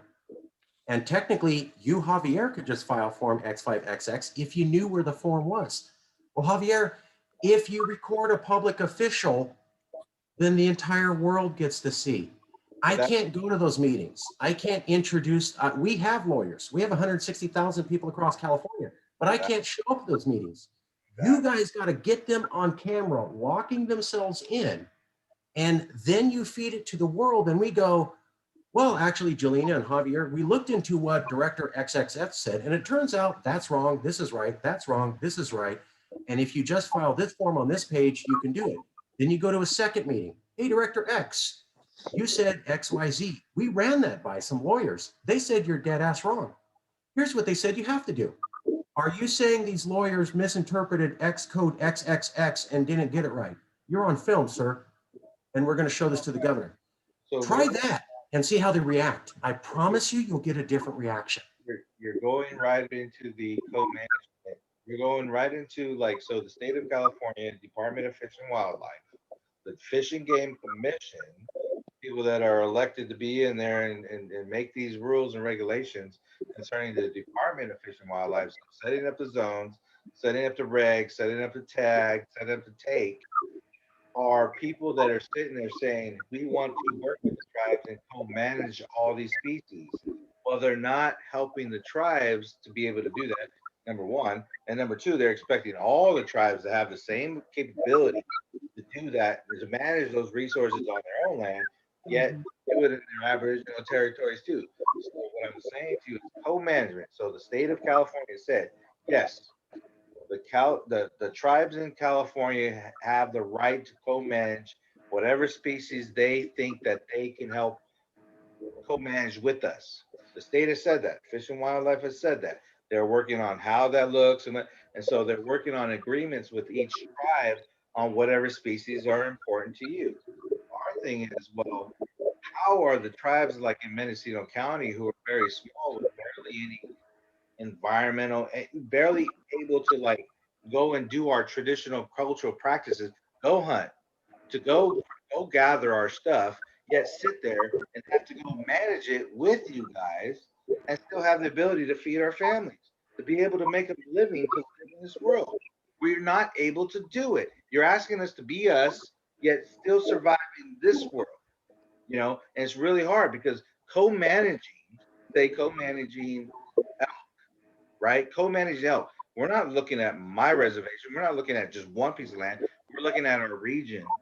We care about that region, that area, because the elk need more than just 100 acres. They need more than 200 acres. They need thousands of acres to survive and thrive and be able to survive for us to hunt for generations. Well, how are we supposed to do that if we're a tribe with less than 100 acres? Or even if we have 700 acres and we're still having to deal with our other issues, our housing, and all these other things. So what I'm saying to you is, the state of California said, yes, you have the right to be able to co-manage these things. Now, which ones are more important to you? Okay, well, these ones are important to us. So who's going to do that for us? We have to pay for that out of we have to find the funding. We have to find the ability to do that. Yet the state is making money off of selling elk tags, selling abalone for years, selling fishing tags. I mean, the state has made money off of this. This is my gripe with the state. You want us to co-manage this stuff with you, yet you're the one profiting them. Kelp and seaweed. They're selling commercial seaweed licenses. Really? How much are you making off of this? So my thing is, you want us to co-manage these things. It sounds great, yet put your money where your mouth is. It's really where I'm going at with the state of California, because it's Truth and Healing Council. Oh, we want to solve it. No, but look, these real raw issues that need to happen. The tribes need the ability to be able to do these things and still be able to be called tribal people. I cannot take a day off of work to go hunt elk or take a week off of work to go hunt elk just to be able to solidify our position as being able to go hunt elk. That's our position. You know, that those are those things, you know, we as members, we have to keep thinking about. Everything you said is true. I would just call it a step 2 problem. So step Sorry. 1 is I don't mean to get intense, but no, you're right, and that's why we have. But brother, this is why we have these conferences. We can't figure out how to do this until we identify all these problems. And I mean, this is the first time I've heard this. This is something we could work into. But you're right. Let's say they give you permission. You did all the paperwork right. Everything's moving forward, which is what this presentation is about. Then you're to, okay, well, how are we going to get staff? Like Indigenous people have to be paid a living wage to manage that herd instead of doing whatever else they're doing or a day job. And I think you're talking about potentially what would be called diverted funding. So if the California government's making money off the natural resources in your traditional area, how come you are not entitled to a percentage of that profits since you were in the traditional area? You could use that argument to funnel money from one California agency, say kelp farming permits, into the elk management unit, who would have to hire you as staff for the co-managed population. That's one possibility, is that if you're co-managing with the state, you are now part of the state. Since you're part of the state, you can say, I got to get paid. You co-manage, that means now I'm a government employee. That means I get this. And there's all sorts of laws saying you have to get paid. Now, I don't have the answers to that. That's something we could start looking into, but that might be an argument to make. This is our traditional area. We suffered a genocide. I can't get 5% of the elk or the seaweed permit harvest. That's ridiculous. yeah, state funding sucks. So, you know, we need to make it easier. But yeah, state funding sucks. The state of California sucks. I mean, I've dealt with a lot of their funding and coming to the tribes and stuff. They need to figure out a way that it's got to come and get to the tribes is easier than it does now. But maybe the Truth and Healing Council does that kind of thing. I'll just say a real quick story, if I have your permission, just a real quick story. And then I'll get right back to the data, and we're almost done. And thank you for bearing with me. The reason that I talked to Jewelina about this idea was that I'm from Fresno. Fresno's a poor community. All of the rich people live in the north. All of the poor people live in the bottom 3/4. So here's Fresno City, rich people here in the north, poor people here. Mostly Caucasians here, and rich Asians, Chinese and Japanese second generation. Mexicans, African Americans, and Hmong and Southeast Asians live here. Everybody paid taxes for bike lanes, but all the money went to the north. So the rich people were taking taxes from everybody and having the money directed to them. That had gone on for 10 years. And there were activists, and they protested, and they jumped in front of City Hall and this and that, and they got nowhere. And then there was an Indigenous woman named Marta Frausto. She liked to be called Wolf. She was a Tomi from Mexico. And she said, I'm not Mexican, I'm Indigenous from Mexico, it's different. And she taught me that if you find the system that allows to do that and attack that joint, it collapses. And so what we did was we go, who makes the decision of where the tax money gets spent? This committee. In that committee, who makes the decision of where bike money gets spent? Oh, it's this committee. Who's on that committee? When do they meet? So we figured out the right meetings, and we got 13 people, just 13 people. And we started going to those meetings, every single one. Guess who redirected all funding back to the South within 6 months because they were tired of having these activists show up at their meetings that never had anybody show up before. That committee was exclusively Caucasian, by the way. Then after we were pestering them, guess who suddenly started having minorities on their board? So they're able to do these things because they're hidden. because you never said X5XX code X says you have to do this and this is the right meeting, and I did file the right form and I'm recording you and I know I did it the right way and I'll show this to authorities higher than you. That's what we did. They changed the program funding, they changed their board, and they changed their tune. And we did it in about a year. Took us about 2 years to figure out where to attack. Once we had that knowledge, it took us 6 months to bring them to their knees. I've seen this work, and I sense it's the same for you. Now, I could be wrong. Like I told Jewelina, no promises. But I still get the impression like, y'all haven't gone to meetings and going, no, I know exactly what the law is. Let me show you what your job is in your official document. Record them. Do that to them. See what happens. Because Javier, you said they're going to go, well, you didn't do this and that. And now they've put themselves on the hook. The moment they said at a public meeting funded by taxpayers, if you did X, Y, Z, we would do this. That now means that if you do X, Y, Z, they have to do it. Well, So you want to push them into a position where they reveal themselves. And then you take that. No, just real quick, just a part of that is like, you know, take, for example, Assembly Bill 52.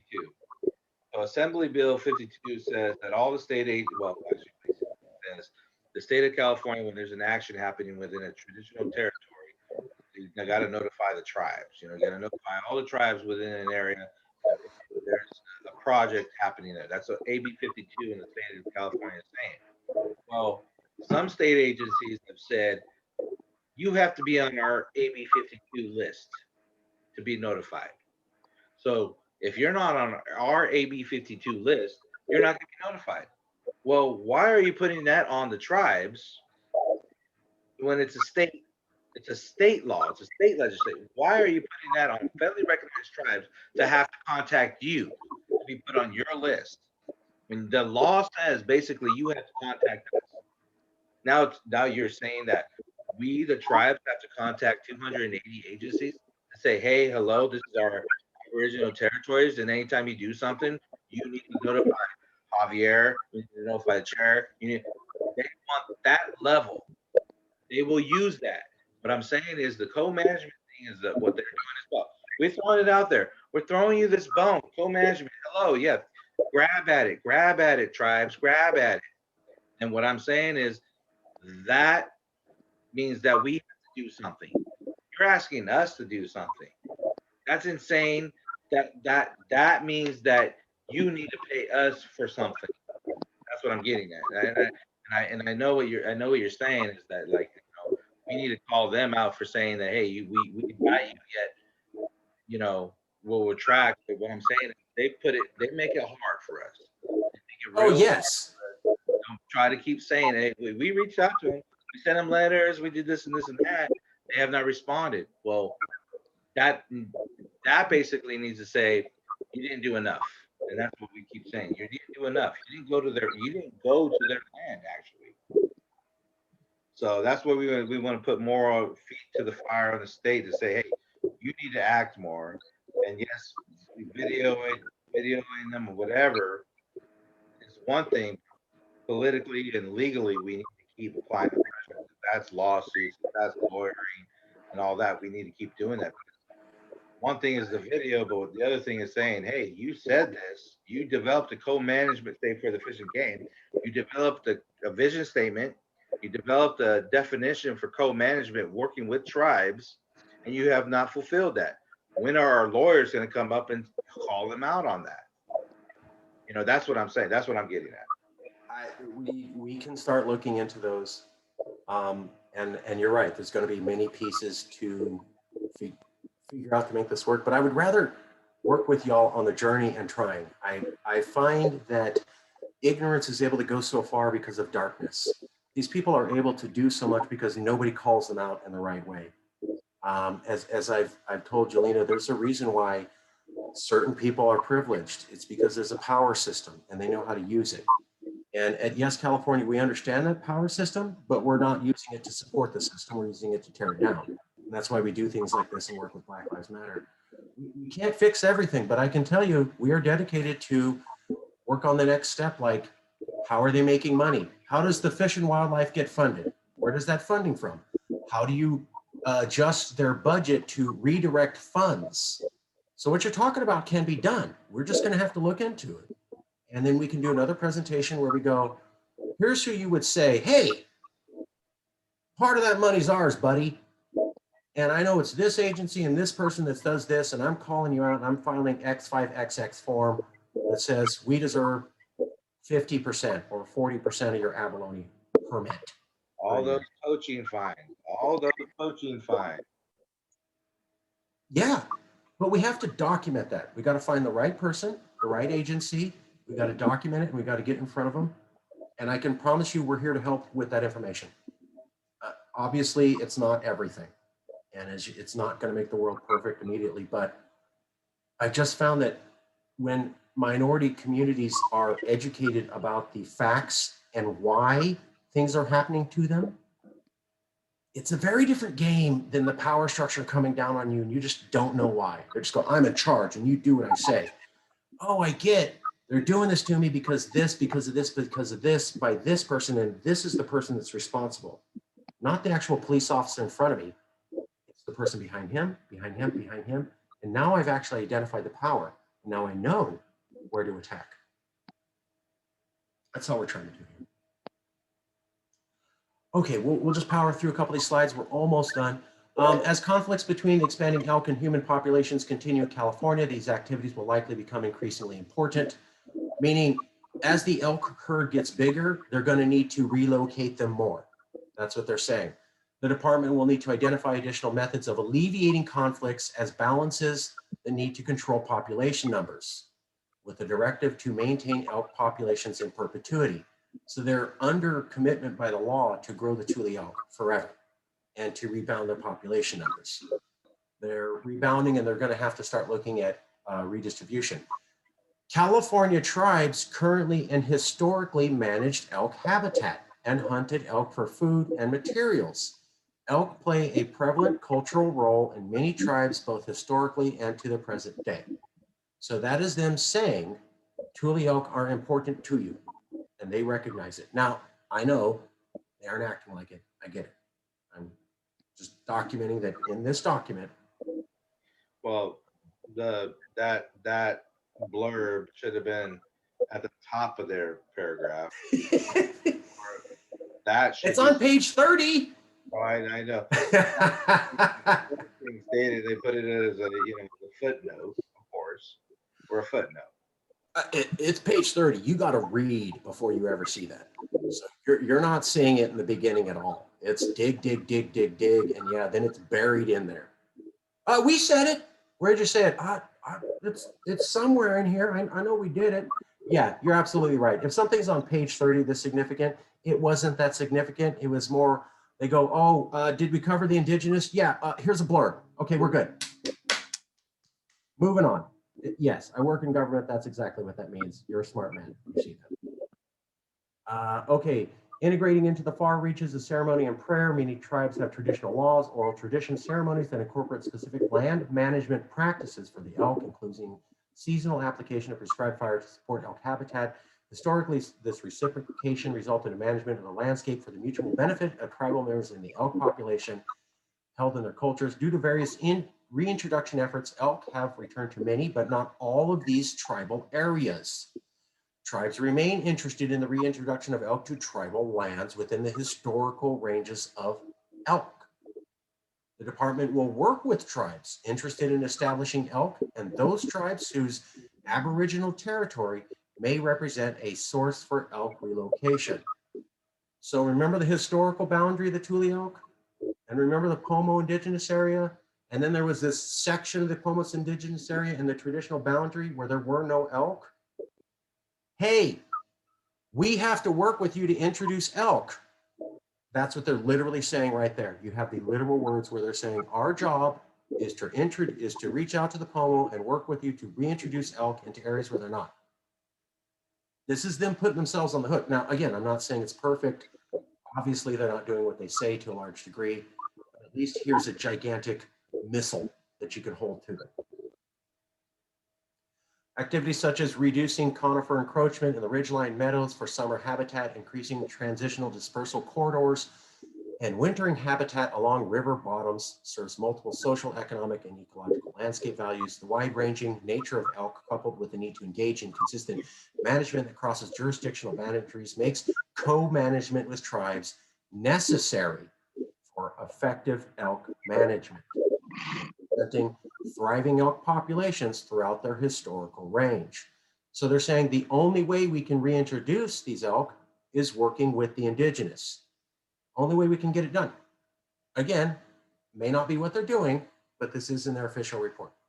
2011, Senate Bill 1058 became law.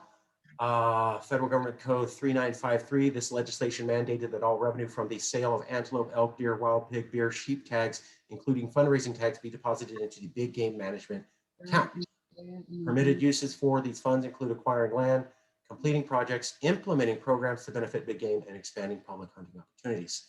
So right there, they're identifying a funding source for the management of the elk. You were talking about managing the elk, funding should go to the indigenous. We've now identified what funding source to attack. It's called the Big Game Management Account, funded by permits of the hunt, sales.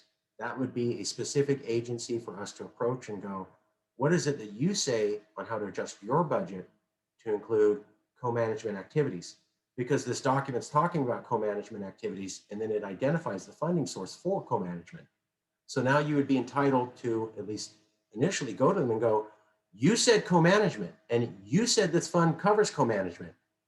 Well, I want to co-manage, so fund me.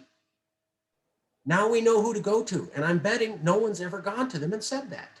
But there's also, you know, of course we have to play the funding. Of course, I said this earlier, is like sometimes it's like their money, they want them to look good, right?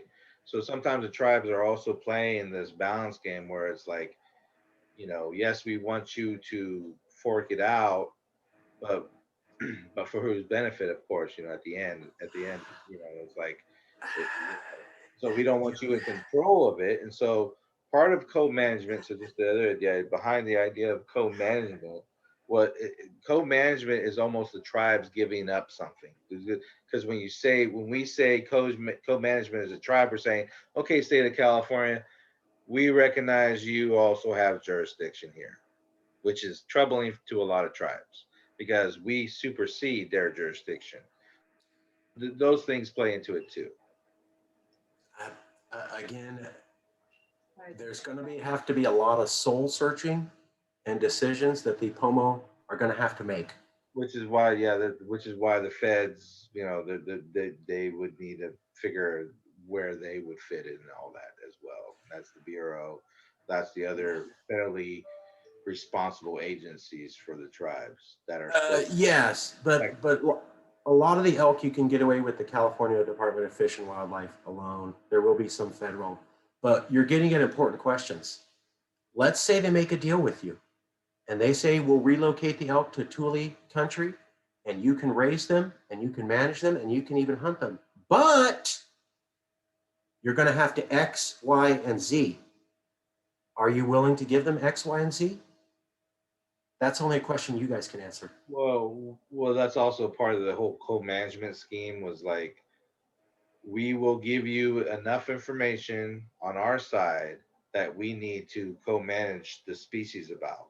So we can withhold some tribal information, and that's why there was this co-management idea thrown out there. It's like we have data, you have data, our data is traditional. It's our traditional knowledge. So it will help in the management and drive this. However, it's ours. And so if we give it to you, then it's no longer ours and you have control. You basically now can manage it traditionally. No, we the tribes, we control this. This is our information. So if you want, we are co-managers in this. We'll give you as much information we need to co-manage the species. And that's where a lot of tribes have stated that, especially the Yurok and you know, regarding the marine life, right? And the elk, the Kaduk have said that as well. It's like, well, we want to co-manage this. Basically means that we don't want to give you all our information. We're not going to give you all the methods that we have in our spirituality with our connections with the elk, but we'll give you enough to manage the elk, and that's the point behind co-management. You know, it's not state, Yeah. not tribes. It's like we're trying to meet together. Yeah. However, we know as tribes that we initially oversee. We should be overseeing the state, but You should. You should. it's the state of California. It's a lot different than Kansas and Montana. Like I said, if we could go back in time and stop the genocide, that would be what we could do. Since we can't do that, we're dealing with second-class solutions. We're never going to get all that we should. But what I've seen is people stop and go, well, let's not even try. That's not acceptable. We should be reparating and paying back for the genocide to the maximum extent possible. And I could tell you, somebody who studies the economics of California, we ain't even trying. We're not even really trying to pay back the indigenous. I met Jewelina through this the Return California campaign. And the reason we started with that is that most Californians do not care about the federal land. So it's really not a loss to them to return it to the indigenous. But no one even talked about that. People go, well, I don't like that idea. What plan do you have to return land? We haven't even thought about it. They aren't even talking about this idea. Let's at least begin the conversation. Well, right now, Right. I don't know if you guys, well, right now there's legislation, there's state legislation in with, I think, Jim Woods or Mark McGuire into like trying to get 160 acres of Caltrans property from on the coast north of Fort Bragg, 170 acres back to the Brown Valley, Sherwood Valley, and Coyote Valley tribes. And this is state land. This is state land that they're trying to get back to a tribe and tribal people, however that looks, but it'll look probably like, you know, a consortium of tribes that'll get this land as this trust, but still it's like that's a state thing, right? So the state can do these things, you know, and it's not just a Fed only thing. And I think that that's something that we need to really push within the state of California is like, yes, we've been, and even with some tribes, because some tribes are like, that's all we're used to is the feds. We're not used to working with the state of California at all. You're a smart man. And you're May bringing up a lot. I? Oh, yeah, Jason. Well, I'll let you finish first. No, that was it. Jason, come on in. I was just saying, Tony, I'm sorry, Javier, you remind me of my uncle, Tony. He looks identical to you. Sorry about that, Javier. He has a big, great beard. You're bringing up real issues. I don't have all the answers, but I know that this is the conversation we should be having, and we can at least start discussing them. Jason. Yeah. So one thing that I'm noticing here, where they're talking about, oh no, it was back on that that last one. They're talking about 3953 and the big game management account. It says all sorts of different things that money can be used for, and where that money comes from. It does not say anything at all about a specified amount of it. I mean, me personally, I'm like, hey, if it's co-management, then state gets half and the tribe gets half, right? I mean, that's like logical thinking part of me comes across that. But here they have no stipulation. They do not say anything about who gets to use this, who has access to this.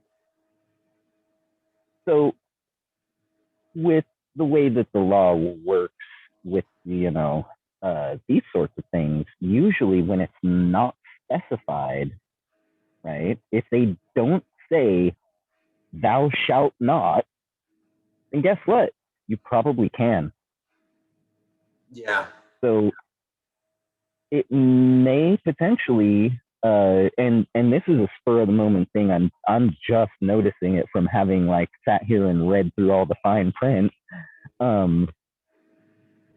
It may potentially be worth the while of indigenous nations to come together and, I mean, you know, like Javier had said, you know, the lawyers and $150 an hour. Like, I feel you. I'm poor, so I too cannot afford a $150 an hour lawyer. But there may be some potential to petitioning the state, or I guess this is Senate bill, so it would actually be the federal government. Petition the federal government for, hey, where's our money for this co-management? You're using our resources and we get nothing from it. You guys owe us back pay. And you know, what's the back pay on that many generations gonna be? We can start to look into that. I got to roll in about 20 minutes. Let me just power through the rest of the slides, if that's okay with everyone. And as Jason said, you all found it. Jason and I are going to look into the big game management account and start looking into that to address Tony's. You look like my uncle. I'm sorry, Javier's issues. We will get to that. Let me just power through a couple of these slides. Thank you, Jason. Page 40, the department recognizes in its tribal's communication and consultation policy that tribes are unique and separate governments with inherent tribal sovereignty, and the department is committed to communicating and consulting with tribes on government-to-government basis regarding elk management issues. Tribes have stated the need to co-management elk across jurisdictional boundaries and landscapes and to prioritize restoration. There is a need to develop greater clarity on the specific processes for management of elk within individual tribes. That gets exactly what Javier was saying. Need to develop greater clarity on the specific processes for management of elk with individual tribes. That's them kicking the can down the road. The department anticipates addressing many of these elk management issues with interested tribes within the framework of specific EMUs through co-management agreements. That is literally what Javier is saying. It's on you to develop these co-management agreements with them and sign it, and then they'll do it. The department and the USFS, United States Forest Service, in 2007 KNF Elk Management Strategy acknowledged the importance of tribal management practices in creating and maintaining elk habitat. Elk meat is commonly served as cultural functions and is requested by tribal leaders as a dish of choice. Elk meat can be an important component of a healthy diet. Tribes related to social and justice concerns. These concerns include restoring local ecosystems, watersheds, expanding access to cultural foods. So they're acknowledging that the indigenous liked Tule elk and viewed it as a form of their diet. That's what they're saying. We're done with that section. That was relatively easy. That was just the. Can I also stress that was a healthy habitat, not just maintaining a habitat. Maintaining a healthy habitat. So California, if you want your natural beauty to remain and you want California, you know, the land to be healthy, then guess what? You need for indigenous nations to be able to co-manage and like really direct the way that things are done. If you want it to stay green. That's it exactly.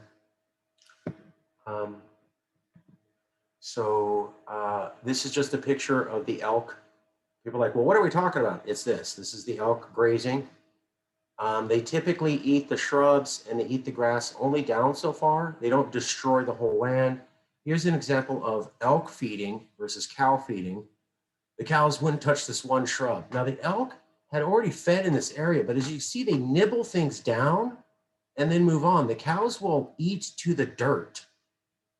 So cows have ate here, elk have ate here. You can see the total difference. This is more manicured. This is destroyed. And here's the last part. Yes, they can move Tule elk. So the yellow squares are the years that they did Tule elk relocations, 2019, 2006, and 2014. So in 2014 and 2006 and 2019, they did move elk from one area to another. And guess what? It was totally safe and the elk loved it.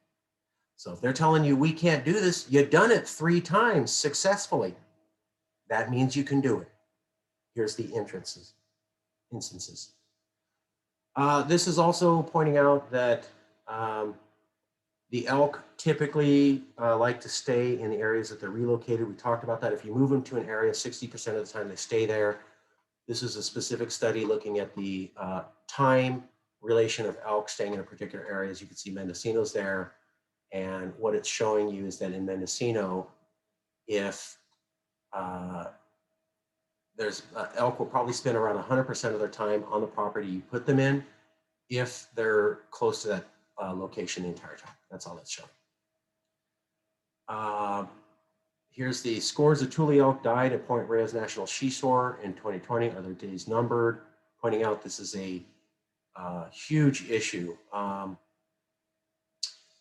The report indicated that more than 1/3 of the 445 elk fenced in the Tamales Point died past winter, bringing the population down. So besides them killing the Tule elk in Point Reyes, they are letting them die from dehydration. There was a thing called the drought, and they made sure to put up fences to keep the cows alive while the elk died. So on top of intentionally killing the elk, they cut them off from access to water, and I think somewhere around 1/3 of a herd of 445 died from dehydration. So that's on top of the intentional killing. We're now talking about a couple hundred elk who could have been relocated. As I'm not mistaken, I believe the watershed in the POMO country is pretty damn good. I bet if they were there, they'd still be alive. I'd like to say that under United States federal law, which recently passed, neglect of an animal is animal abuse. This classifies as animal abuse, which is a felony. It is a federal offense now. So whoever is in charge statewide for, whoever's responsible for this atrocity, they really could at least, and really should be facing very, very serious charges. That is horrific.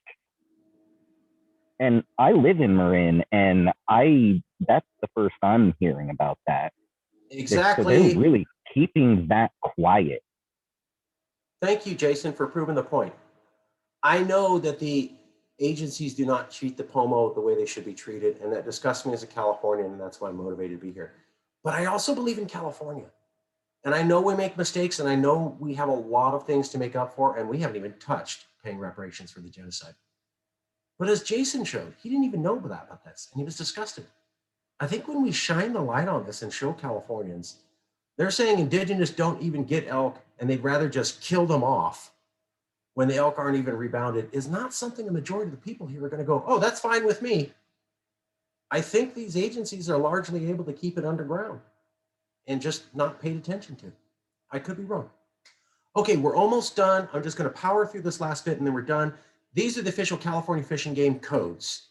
2116 is a code that relates to the elk and gives the California Department of Fish and Game power over the elk. So these are the laws that say California Department of Fish and Game has the power to do this. Wild animal means an animal which is not normally domesticated. That's all 2116 says. 21118 says it's unlawful to import, transport, possess, or release alive into the state except under revocable, non-transferable permit. So you cannot move wild animals around in California unless California Department of Fish and Game says so. That's what that says. Code 2116, 21118. Elk can't be moved unless we give you a permit. That's what the law says. These are the laws. Again, I'm not agreeing with it. I'm just informing you. 2116.5 says that some populations of animals are being depleted, and the importation, transportation, and possession of wild animals should be regulated to protect them. So even if a population is going down, Fish and Game has to be in charge to make sure they're transported the right way, and nobody else can be responsible for rebounding animal populations but California Department of Fish and Wildlife. That's what 2116.5 says. I would also point out that 2116.5 says The California government has to protect agriculture. So the California Department of Fish and Wildlife says, guess what? Agriculture's one of our things we have to do. Again, really bizarre. This is that fish and wildlife game going, we got to protect the cows. Why? The law says they have to protect ag. It shouldn't, I don't see how that fits, but there it is. That's the code that says, we're in charge of all wild animals. We're in charge of rebuilding their habitat. You can't move them or touch them unless you get our permission. And by the way, we love ag and we're all about protecting ag.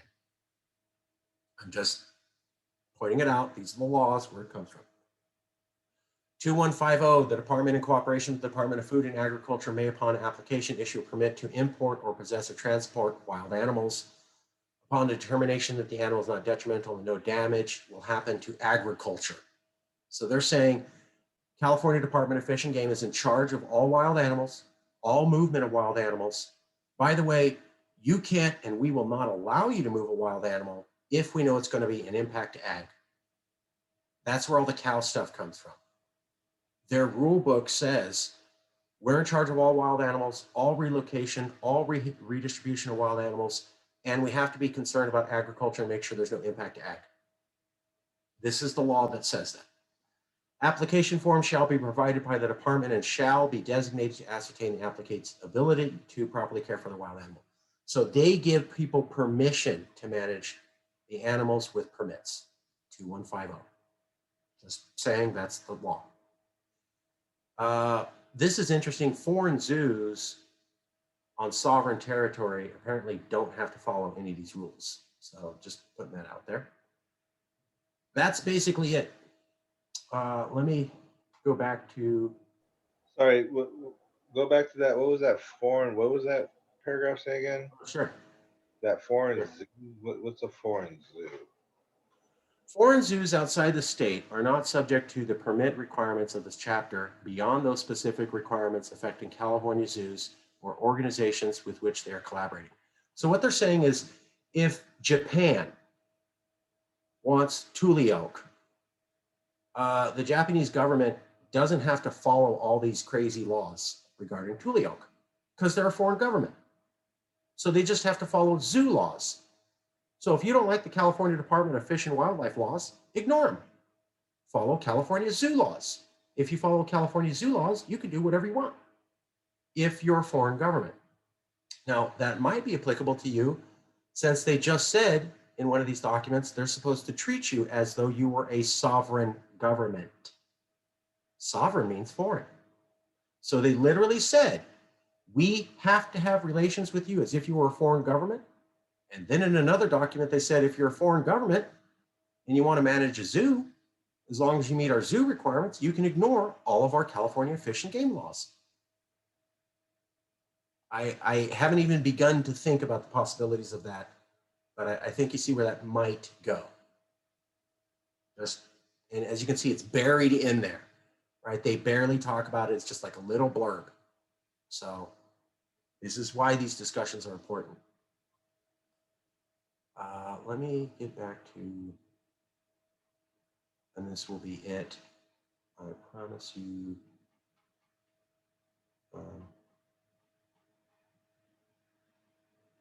Okay, so, right. There.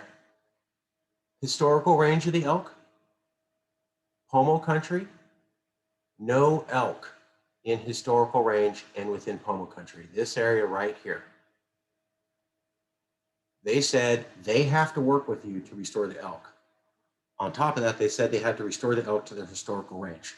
Well, the elk aren't fully within their historical range, and that coincides with at least a fourth of POMO country. You have a really strong case to say, hey, how come we don't get elk here? Additionally, there's already elk here. So how hard is it to transplant elk from here to here? You don't have to fly them across a chopper over here. They're right there. You just expand the area down. They said this area here needs to be populated with elk, and they have to work with you to do that. Now, I know they're not doing that, but I'm telling you this area right here, worth paying attention to. That's what a lot of this material gets at. And there's already an elk population and they can relocate. Now, that does not get at the staffing shortages and the money you're talking about. And it does not get at, their double speak, Javier, but this is basically the data we wanted to show you. And that is the end of our presentation. Are there things you would like us to look into more?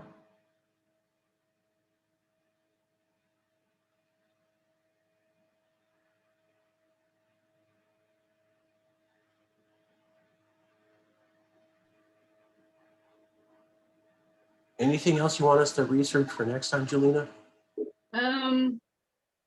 So I guess it would just be like what steps we would have to take exactly to provide Fish and Game with a management plan that's ours. But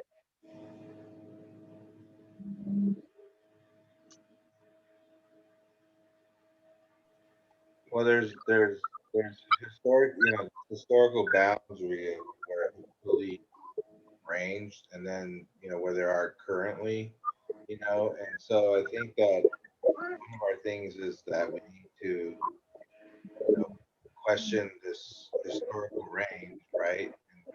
And really, like, I guess, think about potential reintroduction sites for Tule Elk, like which tribes, because there's federally recognized tribes in this area that probably would say, yes, I would like to have Tule Elk reintroduced to our land. Round Valley, Sherwood, Manchester tribe, would probably be saying, hey, like, yeah, we'll take some elk, if that was offered to them, like, hey, we want to get a herd that would be on their territory. And I think Round Valley, of course, would be the biggest one because they have plenty of land where they have land where it can range, And right now, like as far as I know, is that there are several herds around our area, but the tribes are not involved in any of the management. And I think in Mendocino County right now, I think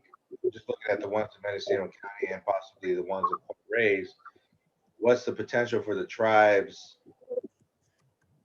to increase their co-management abilities in these existing units right now, and then creating our own. I think that that's where we need to start going.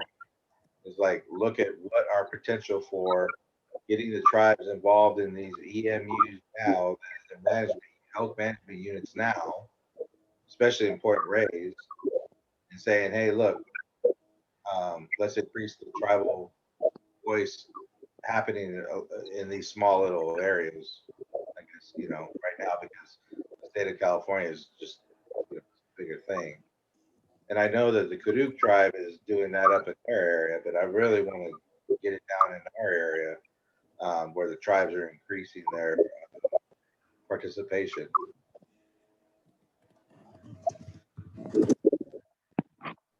And Okay.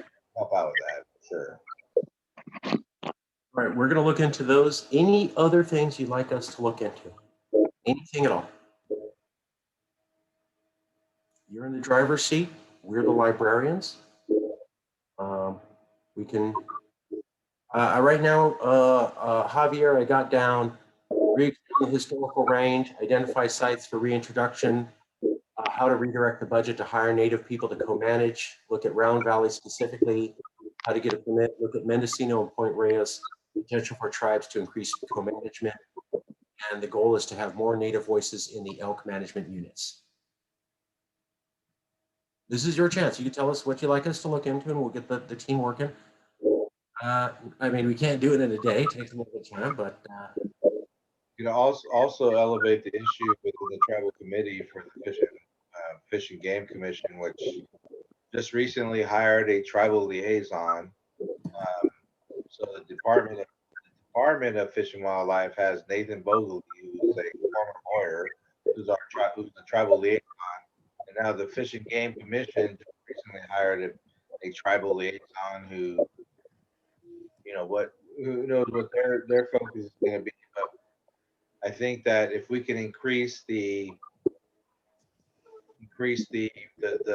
issue around the elk population and around the cattle and elk competition going on, because I know that in Mendocino County it's something we really pay attention to going on.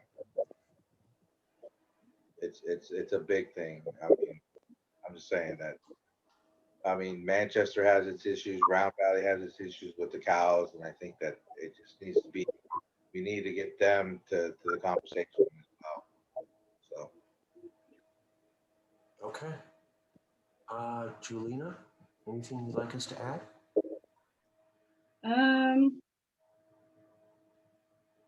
Not that I can think of right off top.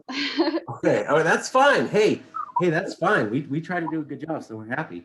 Lot of good information. There's I'm glad how I'm happy that Javier's been stepping in and giving some advice to you guys how we can go a little bit further with this. So I think that we're on the right track. I think though what might be good too is to have some comparisons between the elk and the cattle other than just their grazing. So possibly having like a graph of the differences between their manure, how the Jones disease is spread, having something where it shows to people rather than all the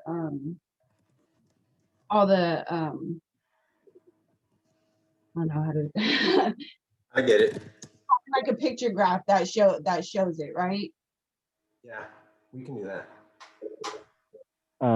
So like, and I'm probably going to be the person looking into that. So Probably. Sorry, brother. This is the only reason I'm like, well, let me ask while I have you on the line. So are you saying kind of like a breakdown, like a comparative analysis of cows versus elk, total impact, the biological differences?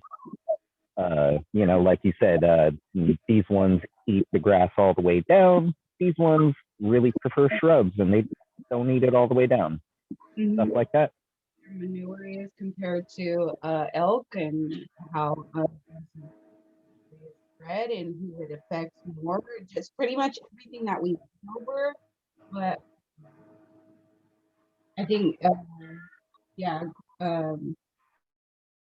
is kind of showing that a little bit might save a little bit of time too when you're putting that out towards like people in the community, you know. Just imagining that they have busy lives, you want a graph that they can kind of look at and just like, you know, go over real quick.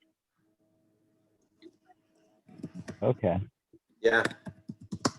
So Jason, we'll probably have you and me work on the data, and then we'll feed that over to Christine Howard-Ishmawi, have her do a corporate level graphic on that. So it looks like something Newsweek magazine did, but we'll put together the original data, and then we'll feed it back to the POMO in the next presentation. and one of the Awesome. things on top of that too that I was thinking about that is really complex, but needs to be thought about because the whole reasoning behind well, not reasoning, but the logic behind having cattle, especially protected as much as they are on the coast over elk, is the value. So where are they? How are they value? How are they? I know what it is. The commodity is the money, but what I want to compare it versus what the cultural identity, what the cultural value of elk was to us. Similarly, what I'm doing with abalone and with the seaweed and everything else, it's like you have impacted this X amount, yet for your X amount. So our cultural identity was impacted this X amount, you know, versus your. And so I'm not saying put dollars and dollars. What I'm saying is like we need to start figuring out values that we're placing on these things that are determining it based on, okay, cattle can do this, and because we're making millions of dollars, we can justify it causing this effect, right? You know, so or this effect, just like the Jones disease, you know, it's like we justify doing that because we're making billions and billions of dollars off cattle and milk. However, you know, and causing this environmental damage, and that's justifiable because we're making billions. The alternative also is what impact did that have to the tribes, the cultural identity from elk, and the banishment of that for this. You know what I'm saying? So that I know it's complex. Something that tribes need themselves, tribes need to think about. But I think we need to start going down that route. Sure, we can do that. And Javier, a lot of government agencies are moving into estimating human costs, so not just dollar costs. So good idea. It's a little bit complex, but people are doing it. It's a good call. Jewelina, we can absolutely make a nice chart showing how the elk and cows are different. And we can, once we have the data correct, we might need to share the data with you, make sure we have it correct. Once we do that, we can get a really nice finished graphic together that I promise you, people are going to go, did Newsweek magazine make that? No, we made it just for you. Anything else? Okay, and the conversation's not over. Jewelina has our email. We'll keep doing this. Like we said, we want to keep doing this again and again until we get all the data right and we have a lot more people paying attention. And this video is only the start. We hope that this video can be shown around and show people what we can do. More people will get involved. And so we get better data as we're building the political alliance. And we'll go from there. So with that, I say good evening to you all. And Jewelina, Jason, I will talk to you very soon. Javier, great to meet you, sir. Have a good night, guys. Thank you. Good night. Good night.